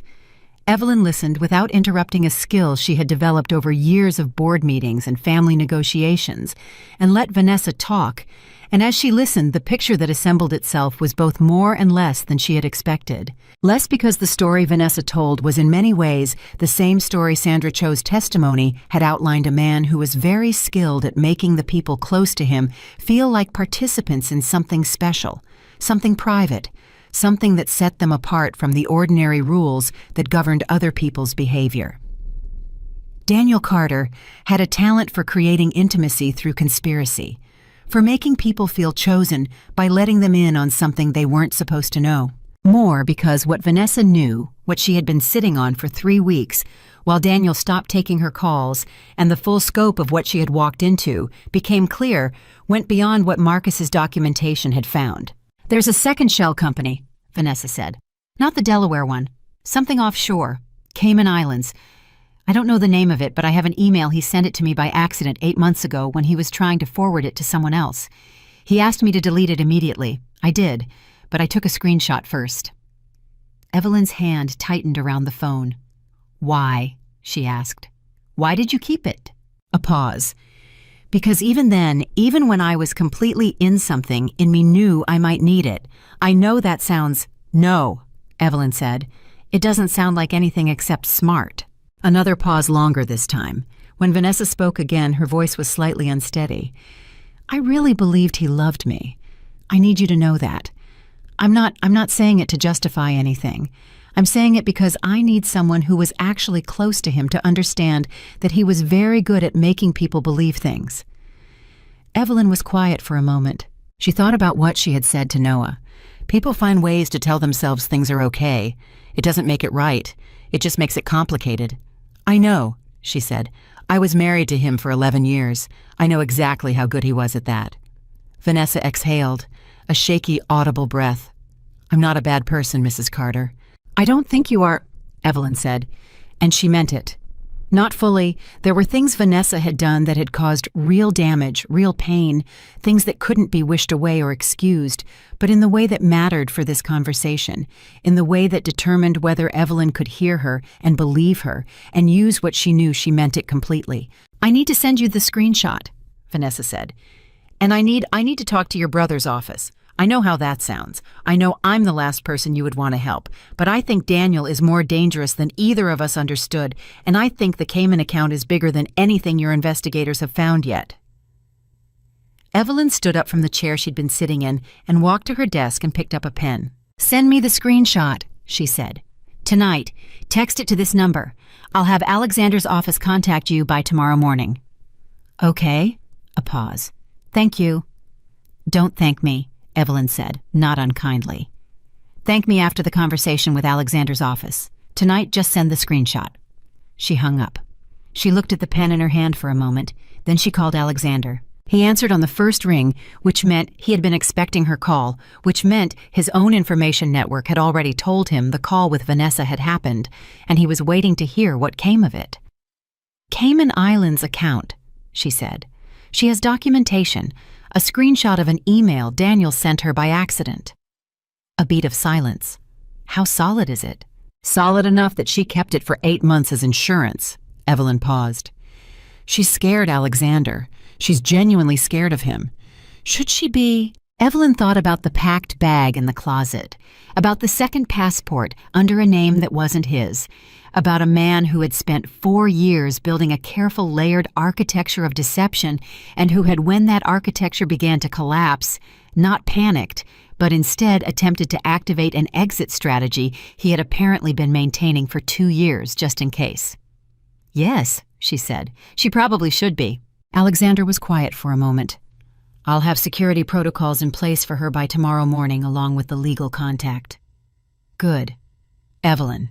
His voice shifted slightly. The Cayman account, if it's real, and it's as large as it could be given the timeline we're talking about federal charges on a scale that makes the current filing look preliminary. I know. This gets much larger. I know that too. A pause. How are you doing, actually? She sat down at her desk. She looked at the wall in front of her, clean white, the Blackwood building office that had been hers for 3 weeks now, and was starting to feel in small ways like a space that belonged to her rather than a temporary shelter. I'm doing, she said. That's the most accurate answer I have.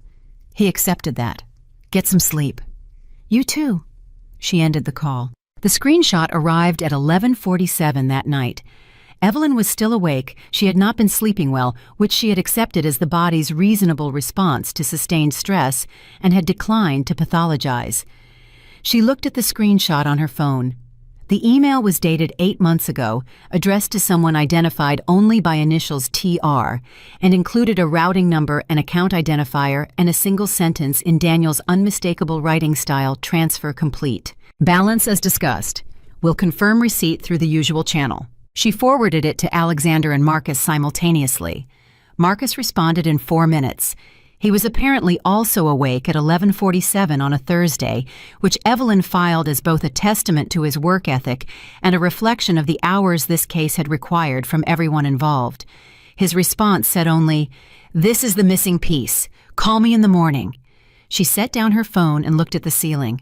The Cayman account. The missing piece. Which meant what they had assembled over 3 weeks. The shell company, the transfers, the securities, fraud documentation, Sandra's testimony, the packed bag, the second passport was not the whole picture. There was more. There had always been more, and the person who had finally given them the key to finding it was the woman in the red dress who had toasted her own victory in a ballroom and shattered a champagne glass on the marble floor. Life, Evelyn thought, had a particular sense of structure to it sometimes. The call with Marcus lasted 2 hours the next morning. He had worked through the night. She could hear it in his voice, the slightly frayed quality of a man running on 4 hours of sleep, and the particular adrenaline of a financial investigator who has found something large.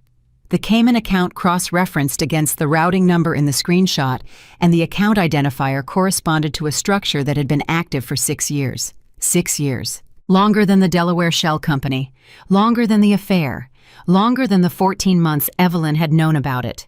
The estimated balance, based on the transfer history Marcus was able to reconstruct overnight, was $41 million.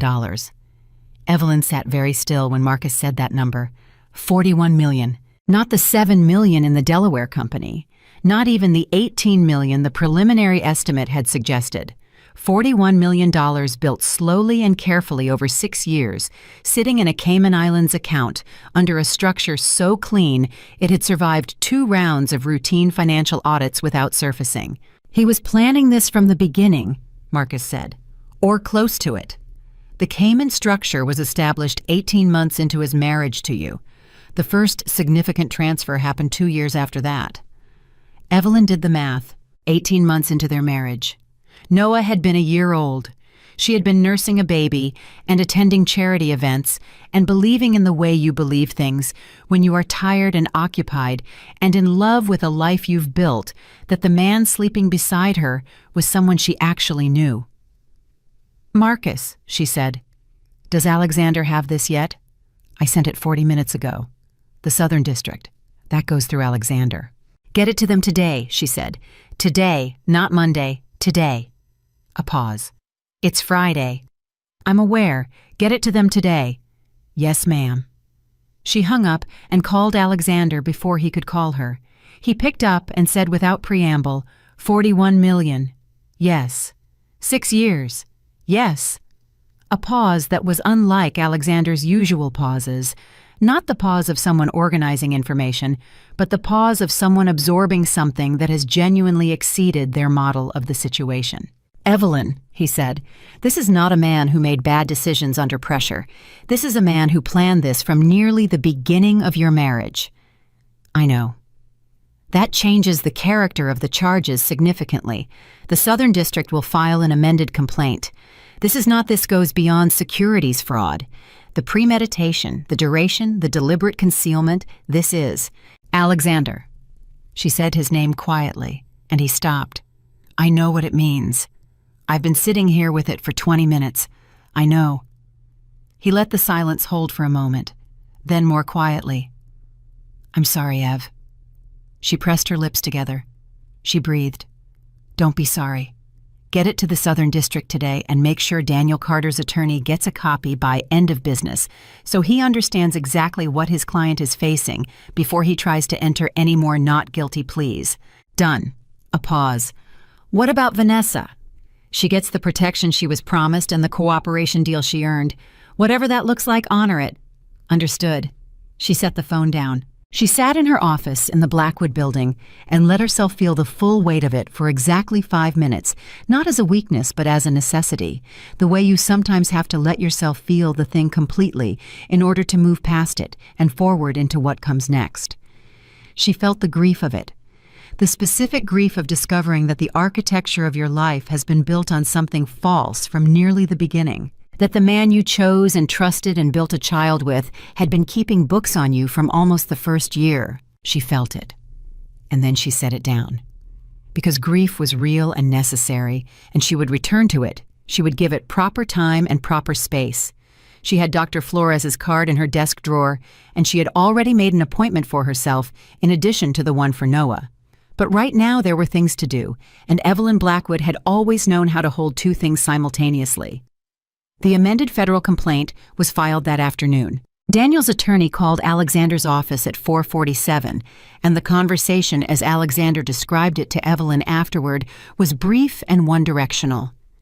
Hendricks had clearly not known about the Cayman structure. He had been operating under the assumption that the case against his client, while serious, was manageable, the kind of white-collar matter that could be negotiated down with cooperation and a good plea arrangement. The amended complaint changed that calculation entirely, and Hendricks needed a moment, apparently, to recalibrate. "He's going to advise Daniel to cooperate," Alexander said. "There's no other rational strategy at this point. The evidence is too comprehensive. Will Daniel cooperate?" A pause. "That's the interesting question." It was interesting because Daniel Carter, for all his flaws, and they were now documented extensively and submitted to a federal court in the Southern District of New York, was not a stupid man. And a not stupid man, looking at the evidence that had been assembled against him over 3 weeks by a combination of his estranged wife's family, a federal prosecutor's office that had been building its own case for 8 months, a cooperating accounting employee. And the woman he had been having an affair with would understand that the only remaining question was not whether he would be held accountable, but how complete the accounting would be. The call came at 7:19 that evening, not from Daniel's attorney, from Daniel himself to Evelyn's personal cell phone, which she had not blocked, because she had told herself she needed the behavioral data of how long it would take him to understand that calling was not useful. She looked at his name on the screen for 3 full seconds. Then she answered, "Daniel, Evelyn." His voice was different, not the practiced confidence of the gala speech, not the panicked urgency of the calls he had made in the days immediately following. Something else, something that she recognized after a moment as the voice of a man who has run out of moves and knows it and has arrived in the absence of any alternative at something like honesty. "I need you to know something," he said. "All right. I need you to know that whatever happens from here, however this ends, I know that I did this. I'm not going to stand in a courtroom and pretend I didn't understand what I was doing. I'm not going to put you through that. Or Noah." Evelyn was quiet for a moment. She had not expected this. She had prepared for many versions of this phone call, the bargaining version, the threatening version, the tearful, "please give me another chance" version that she had been told by Dr. Flores to expect as a likely strategy from someone with Daniel's psychological profile. She had not prepared for this version. "I appreciate that," she said carefully. "I'm going to tell Hendricks to cooperate. Full cooperation." A pause. "I need you to know that's not a strategy. I know it probably looks like a strategy, but it's not." "What is it?" He was quiet for a long moment. "It's the first honest thing I've done in 6 years," he said. She sat with that. She thought about the packed bag, about $41 million, about a second passport under a false name, about Noah asking on the phone in the dark, did he know he was doing something wrong? Like when he was doing it, she had told her son, "I think he knew." "Daniel," she said, "whatever cooperation looks like on your end, do it for Noah, not for me. Do it so that your son, when he's old enough to understand all of this, can know that his father did at least one thing right at the end." A long silence. "Okay," Daniel said. Just that. She hung up. She sat in her office for a long time after that, not working, just sitting, which was something she had allowed herself very rarely over the past 3 weeks, and which she gave herself permission to do now. Because this was the moment.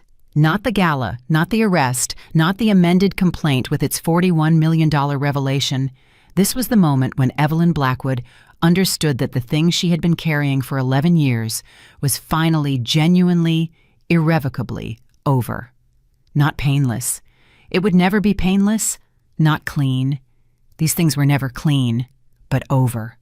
And the woman who had been living inside the weight of it, patient, careful, watchful waiting, felt it lift slowly like weather changing. Not all at once, gradually, and then completely. She picked up her phone and texted Noah, "I love you. See you tomorrow." He responded in 30 seconds with a string of emojis, and then "Love you, Mom." She smiled. She set the phone down. She had a foundation to build. She had a son to raise. She had a life that was entirely her own waiting on the other side of this, and she was going to walk toward it with both hands open. But first, she allowed herself this one quiet moment. Just this. Just the knowledge that she had survived it, and that surviving it had not required her to become anything less than exactly who she was. That was enough. That was in the end everything. Daniel Carter entered a guilty plea on a Tuesday morning in October, 11 weeks after the gala. Evelyn was not in the courtroom. She had considered going. Alexander had told her she had every right to be there, that her presence would be appropriate and understood, and that nobody would fault her for wanting to witness the moment in person. She had thought about it for 2 days. She had woken up on the morning of the plea and gotten dressed and stood in front of the mirror in the Blackwood townhouse bedroom and asked herself honestly whether she needed to be in that room. The answer was no. She did not need to watch Daniel Carter say guilty in front of a federal judge to know that it was true. She had known it was true for weeks. She had known it was true in some form for years. The courtroom was for the legal system. The reckoning was something that had already happened in a hotel ballroom, in her family's law offices, in a phone call at 7:19 in the evening, when a man who had run out of moves finally said something honest. She spent the morning of Daniel's plea at Noah's school. It was Parent Volunteer Day in Noah's 4th grade class, and she had signed up 3 weeks earlier, and she was not going to cancel it because of a courthouse appearance she didn't need to witness. She sat at a small table in the back of Noah's classroom and helped 9-year-olds with a geography project about state capitals. And when Noah looked up from his work and saw her across the room, he gave her the particular smile that children give their parents when they are surprised by them in the best possible way, sudden and unguarded and completely real. That smile was worth more than any courtroom. Alexander texted her at 11:03, guilty on all counts. Federal sentencing in 90 days. She read it under the table while a child named Marcus, not her Marcus, a smaller and considerably more cheerful Marcus, explained to her that the capital of Vermont was Burlington, which was incorrect, but delivered with such absolute confidence that she spent a moment genuinely considering whether she might be wrong. She texted back thank you and put the phone in her pocket. She helped Marcus find Montpelier. The sentencing, when it came 90 days later, was what Alexander had predicted: 12 to 15 years on the federal charges, with the possibility of reduction for cooperation. Daniel had cooperated, fully and specifically as he had promised on the phone that evening. His cooperation had helped the Southern District close 2 additional investigations that had been stalled for years, had produced documentation of transactions that implicated 2 of his former business partners in related schemes, and had, according to the prosecutor Alexander spoke with afterward, been among the more comprehensive examples of post-arrest cooperation the office had seen in recent memory. He had done that for Noah. Or at least that was what Evelyn chose to believe, because believing it made the narrative of her son's father into something her son could eventually live with, and that mattered more than whether it was entirely accurate. She found out about the sentence from Alexander by text the same way she had found out about the plea. She was at the Blackwood Foundation offices when it came through real offices, now not borrowed space in the family building, but a full floor in a building on Park Avenue that she had leased 3 months earlier, and that had by the time the sentencing happened. A staff of 14 people and a program portfolio that was already drawing attention from the exact circles she had intended to reach. The Blackwood Foundation for Women in Technology had launched 6 weeks after the gala. That timeline was not accidental. Evelyn had understood from the beginning that the question of what came next could not wait for the question of what was currently happening to be fully resolved. The 2 things had to happen simultaneously, the ending and the beginning running in parallel, because if she waited for the legal process to conclude before she started building, she would spend a year watching other people determine the shape of her story, and that was not something she was willing to do. The foundation had been her idea for longer than most people knew. She had been thinking about it for 2 years, the specific gap she wanted to fill, the particular kind of support that didn't yet exist in the right form for the women she wanted to reach. Female entrepreneurs in technology specifically, not the ones who had already broken through and become visible and were being celebrated on magazine covers and invited to speak at conferences. The ones just before that, the ones with the idea and the capability and the drive who were hitting the specific wall that came from not knowing the right people and not having access to the rooms where decisions got made. Evelyn knew exactly what that wall felt like. She had watched it from the other side for 11 years, standing beside a man who moved through those rooms easily while she observed and remembered and cataloged everything she saw. She had been preparing for this without knowing she was preparing for it. The foundation's first cohort was 12 women. Evelyn had selected them herself from a pool of 240 applicants, reading every application personally, which Alexander had told her was inefficient, and Catherine had told her was exactly right. The 12 women ranged in age from 26 to 49. 3 of them had children. 2 of them were immigrants. 1 of them had filed for bankruptcy 4 years earlier and rebuilt her company from nothing. All 12 of them had something that Evelyn recognized immediately, and specifically, a particular quality of persistence, the kind that doesn't make noise but doesn't stop either. She recognized it because she had been practicing it for 11 years. The first foundation event was a dinner because Catherine Blackwood had taught her daughter that important relationships were built at tables with good food and real conversation, and because Evelyn had learned that lesson completely. 12 women and Evelyn and Catherine, who had joined the foundation's advisory board with the brisk efficiency of a woman who had been waiting to be asked and had a great many opinions about how it should be run, sat around a table in the foundation offices and talked for 4 hours about money and power and the specific structural obstacles that kept capable women from accessing both. It was the best dinner Evelyn had attended in years. It was the first dinner in a long time where she had felt entirely, genuinely herself. She went home that night and called her father and told him about the dinner, and he listened to all of it, and when she finished he said, "Your grandmother would have liked this." Evelyn's grandmother. William's mother, Eleanor Blackwood, who had died when Evelyn was 16, had been the first woman to sit on the board of Blackwood Capital and had done so 40 years before it was considered unremarkable. She had been formidable and precise, and had once described her philosophy of business to Evelyn in a way that Evelyn had never forgotten. You never need to be the loudest person in the room. You need to be the person the room cannot afford to ignore. Yes, Evelyn said. She would have. The foundation grew faster than the initial projections. By the end of the first year, the cohort had expanded to 30 women. 3 of the original 12 had closed funding rounds that combined exceeded $22 million. One had been featured in a profile in the New York Times that described her company as one of the most promising emerging platforms in the healthcare technology space and mentioned in the 3rd paragraph her participation in the Blackwood Foundation's inaugural program. Evelyn read that paragraph 7 times. Not from vanity, from something closer to wonder, the specific wonder of watching a thing you built produce an outcome larger than the one you imagined when you started building it. The profile request for Evelyn herself came 3 months later. A journalist from the Times, a woman named Patricia Chen, who covered women in business and philanthropy and had a reputation for pieces that were rigorously reported and genuinely fair, reached out through the foundation's communications director. She wanted to write a profile, the full story. Not just the foundation, but everything: the marriage, the gala, the collapse of Carter Dynamics, the federal case, and what had come after. Evelyn sat with the request for a week. She talked to Alexander, who said it was her decision, and outlined the legal considerations with his usual thoroughness. She talked to Catherine, who said the story was going to be told eventually, and the only question was whether Evelyn controlled the telling of it or someone else did.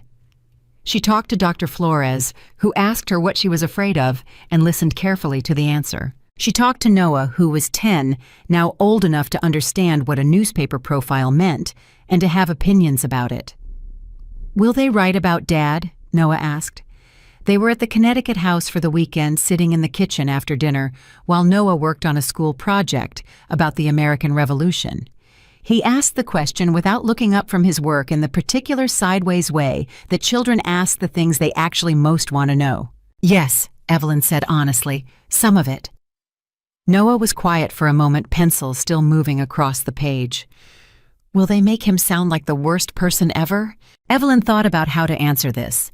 She thought about the packed bag and the $41 million and the second passport and the speech in the ballroom, and also about the man who had said, "I know that I did this," and the man who had cooperated fully and specifically, and the fact that both of those people were the same person, and that her son would spend the rest of his life navigating that complexity. "I'm going to ask her to be accurate," Evelyn said. "Accurate means all of it, the things he did wrong and the things he did right at the end." Noah looked up. He did something right. He told the truth when it mattered. That's something. Noah considered this with the seriousness of a 10-year-old working through a difficult equation. Then he looked back at his paper and said, "Okay, you should do it then. The profile." She called Patricia Chen the next morning. The profile ran on a Sunday in March, 14 months after the gala. It was long, 6,000 words, the kind of piece the Times reserved for stories they believed required that length. And it was exactly what Catherine had said it would be, the full story reported with rigor and written with intelligence. It covered the marriage and the affair and the gala and the collapse. It covered the Blackwood family's role and Alexander's legal work and the federal case. It covered Daniel's guilty plea and cooperation in sentencing with the same factual evenness it applied to everything else. And it covered Evelyn, her childhood in the Blackwood family, her decision at 26 to build a life that was her own rather than simply an extension of her family's power.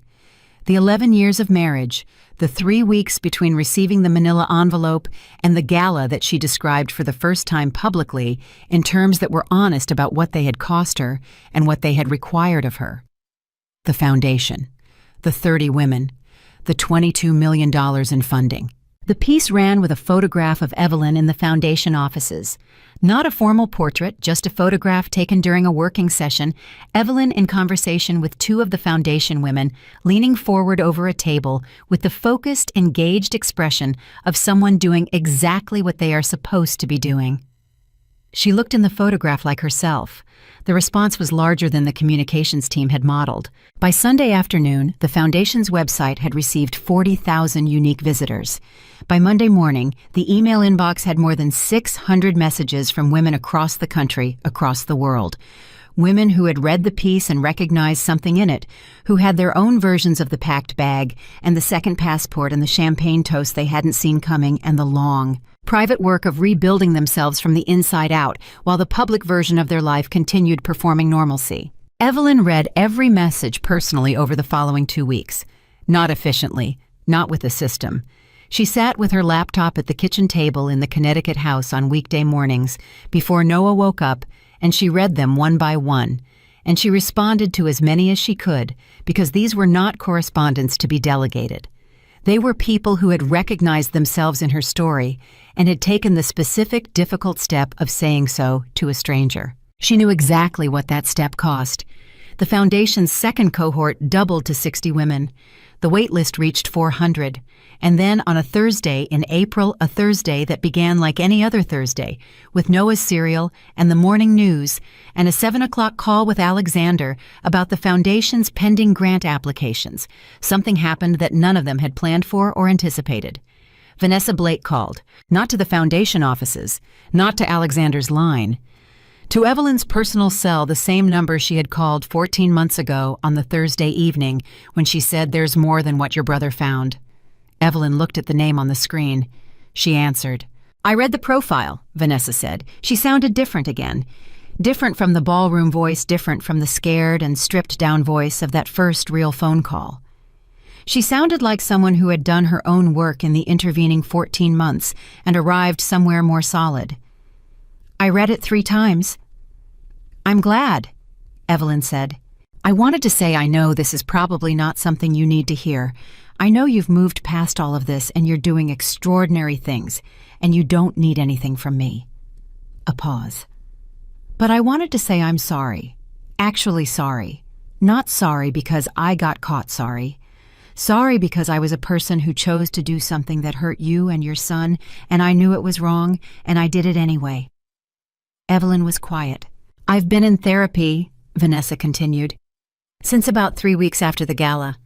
My therapist says I don't owe you an apology call, but that if I genuinely want to make one, it doesn't hurt to try."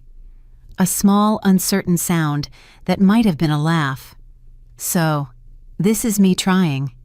"Vanessa," Evelyn said, "can I ask you something?" "Yes." "What are you doing now professionally?"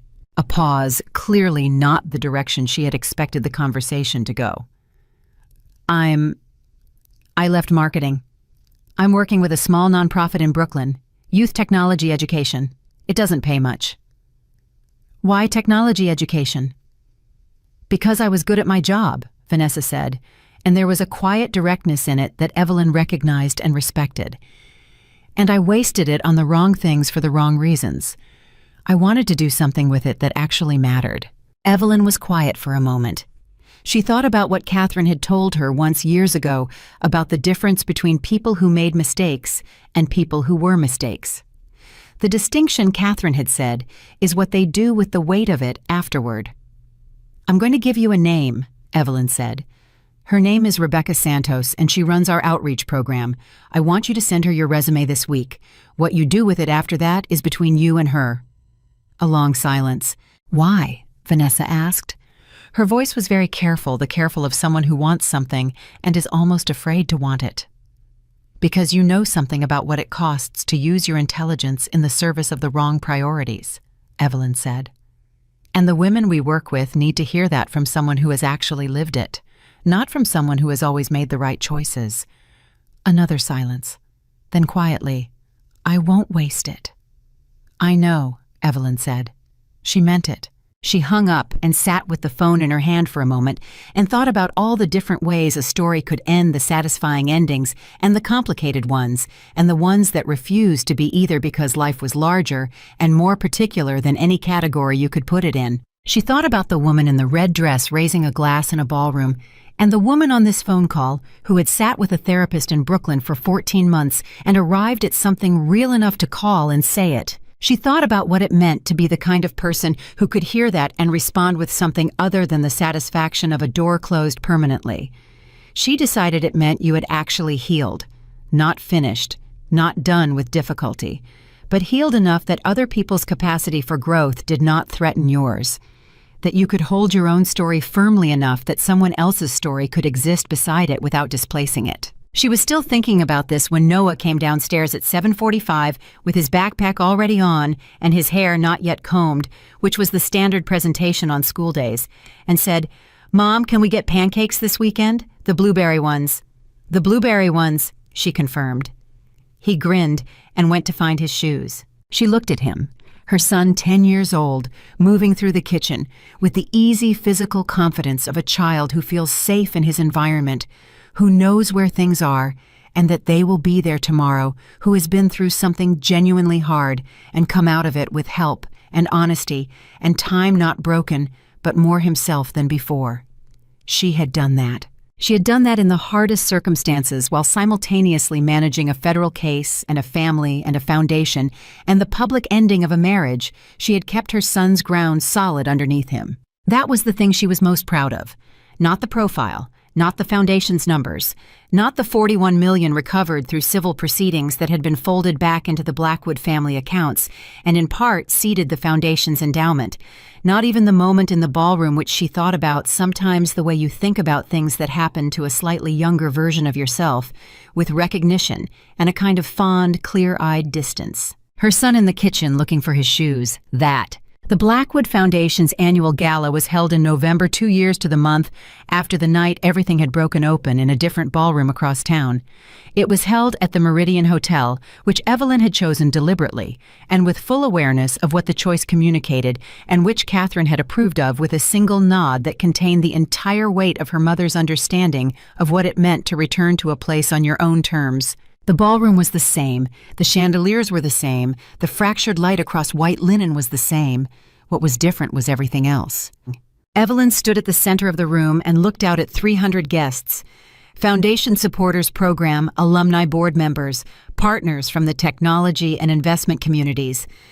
Senator Morrison, who had called Alexander 2 weeks after the original gala to quietly and specifically distance himself from Daniel Carter, and had become in the intervening 2 years one of the foundation's most effective legislative advocates. He was seated at a table near the front with his wife Margaret, and they were talking to 2 of the foundation's second cohort women, and he was writing something down, which meant one of them had said something he didn't want to forget. Catherine was at the bar talking to 3 women Evelyn didn't recognize, which meant they were people Catherine had identified as useful to the foundation and had introduced herself to with the particular gracious efficiency of a woman who had been building networks for 50 years and found it no more effortful than breathing. Alexander was on his phone near the exit. Some things did not change. William was beside Evelyn. He had been beside her for most of the evening, not in the way of a father anxious about his daughter, but in the way of a man who was proud of something and wanted to be close to it. They had barely spoken all night. They didn't need to. The Blackwoods communicated a great deal in proximity and silence, which was a family trait Evelyn had always found more comforting than other people's constant narration of their feelings. "You should give the remarks," William said. "I am giving the remarks." "You should go up now." She looked at him. "Are you nervous for me?" He considered the question with genuine seriousness. "No," he said finally. "I just want to hear what you're going to say." She laughed. She crossed the room toward the stage with the particular walk of a woman who has been in rooms like this her whole life and has finally completely stopped performing anything for any of them. She took the microphone. The room quieted. She looked out at 300 faces and felt none of the things she had spent years managing in rooms like this, the careful calibration of expression, the monitoring of how she was being received, the work of being what the room expected rather than what she actually was. She felt entirely present, entirely herself. 2 years ago, she said, I sat in this room at a table I had not chosen, wearing a smile I had spent years perfecting, and waited for an evening to end that I already knew was going to end badly. The room was very quiet. "I want to talk tonight about what it cost to build this foundation," she said. "Not the financial cost. Alexander handles that, and he's very good at it. I want to talk about the other cost, the private, personal, ongoing cost of deciding when everything is falling apart that you are going to build something anyway." She paused. "I spent 11 years being the quiet woman, and I don't mean that as a criticism of quiet is powerful. I believe that completely. I mean, I spent 11 years allowing other people to mistake my patience for passivity, my composure for surrender, my silence for absence." Another pause. "The women in this room, the 30 from our first cohort, the 60 from our second, the women on our wait list and in our pipeline, and out there right now working on something nobody believes in, yet except them, I see you. Because I know exactly what it takes to keep building when the room is not arranged in your favor, when the resources are controlled by people who have not yet understood what you are, when the timeline is longer and harder and more expensive than anyone who hasn't lived it can understand." She looked out at the room. "Real power," she said, "does not announce itself. It does not need to. It builds and it waits and it outlasts every single thing that was supposed to stop it." The applause started before she finished the sentence. It started at one table, the table where the original 12 women of the first cohort were seated together, having arranged it themselves, and it moved through the room in exactly the way the whispered name Blackwood had moved through a different room 2 years ago. Fast, unstoppable jumping table to table until the entire room was on its feet, and the sound of it was something Evelyn felt in her chest rather than just heard with her ears. She stood at the microphone and let it wash over her. She did not cry. She was not by nature or by training a woman who cried in public. But she pressed her lips together for exactly 1 moment and breathed and felt the specific fullness of a woman who has carried something very heavy for a very long time and has finally truly set it down. William was applauding with everyone else, which was something she had never once in her life seen her father do, and the sight of it made her smile so suddenly and so completely that it surprised even her. She stepped away from the microphone. The evening continued around her dinner and music and conversation and the particular energy of people who have found each other across a shared purpose and are electric with the recognition of it. Evelyn moved through the room and spoke to everyone and remembered the names of children and projects and cities and felt in all of it the absence of the performance she had once layered over everything. Just her, just this. Near the end of the evening, Rebecca Santos found her near the bar and said, "That woman you sent me, Vanessa Blake." Evelyn looked at her. "She's extraordinary," Rebecca said. "I don't know what her whole story is, and I didn't ask, but she's working with our Brooklyn program 3 days a week, and the kids are—" She shook her head slightly, the shake of someone who doesn't quite have the word. "She knows how to talk to them. She knows how to make them believe the goal is actually reachable." "Yes?" Evelyn said. "I thought she might." Rebecca moved away. Evelyn stood for a moment at the edge of the room and looked at all of it, the chandeliers and the tables and the 300 people, and the noise of something that had been built from the wreckage of something else entirely. And she thought about the quietest woman in the room. She had spent a long time being told that was what she was. She understood now that they had been right, and they had been completely wrong, and both things were true at once. She was the quietest woman in the room. She was also the reason the room existed. And in the end, after all of it, after the ballroom and the family and the frozen accounts and the federal charges and the guilty plea and the profile and the foundation and the long, patient daily work of becoming more fully herself than she had ever been allowed to be before, what Evelyn Blackwood understood most completely was this. She had not survived her marriage. She had outgrown it. And everything that had tried to diminish her had simply given her something to build on. That was the story. That was all of it. And it was in every way that mattered entirely hers.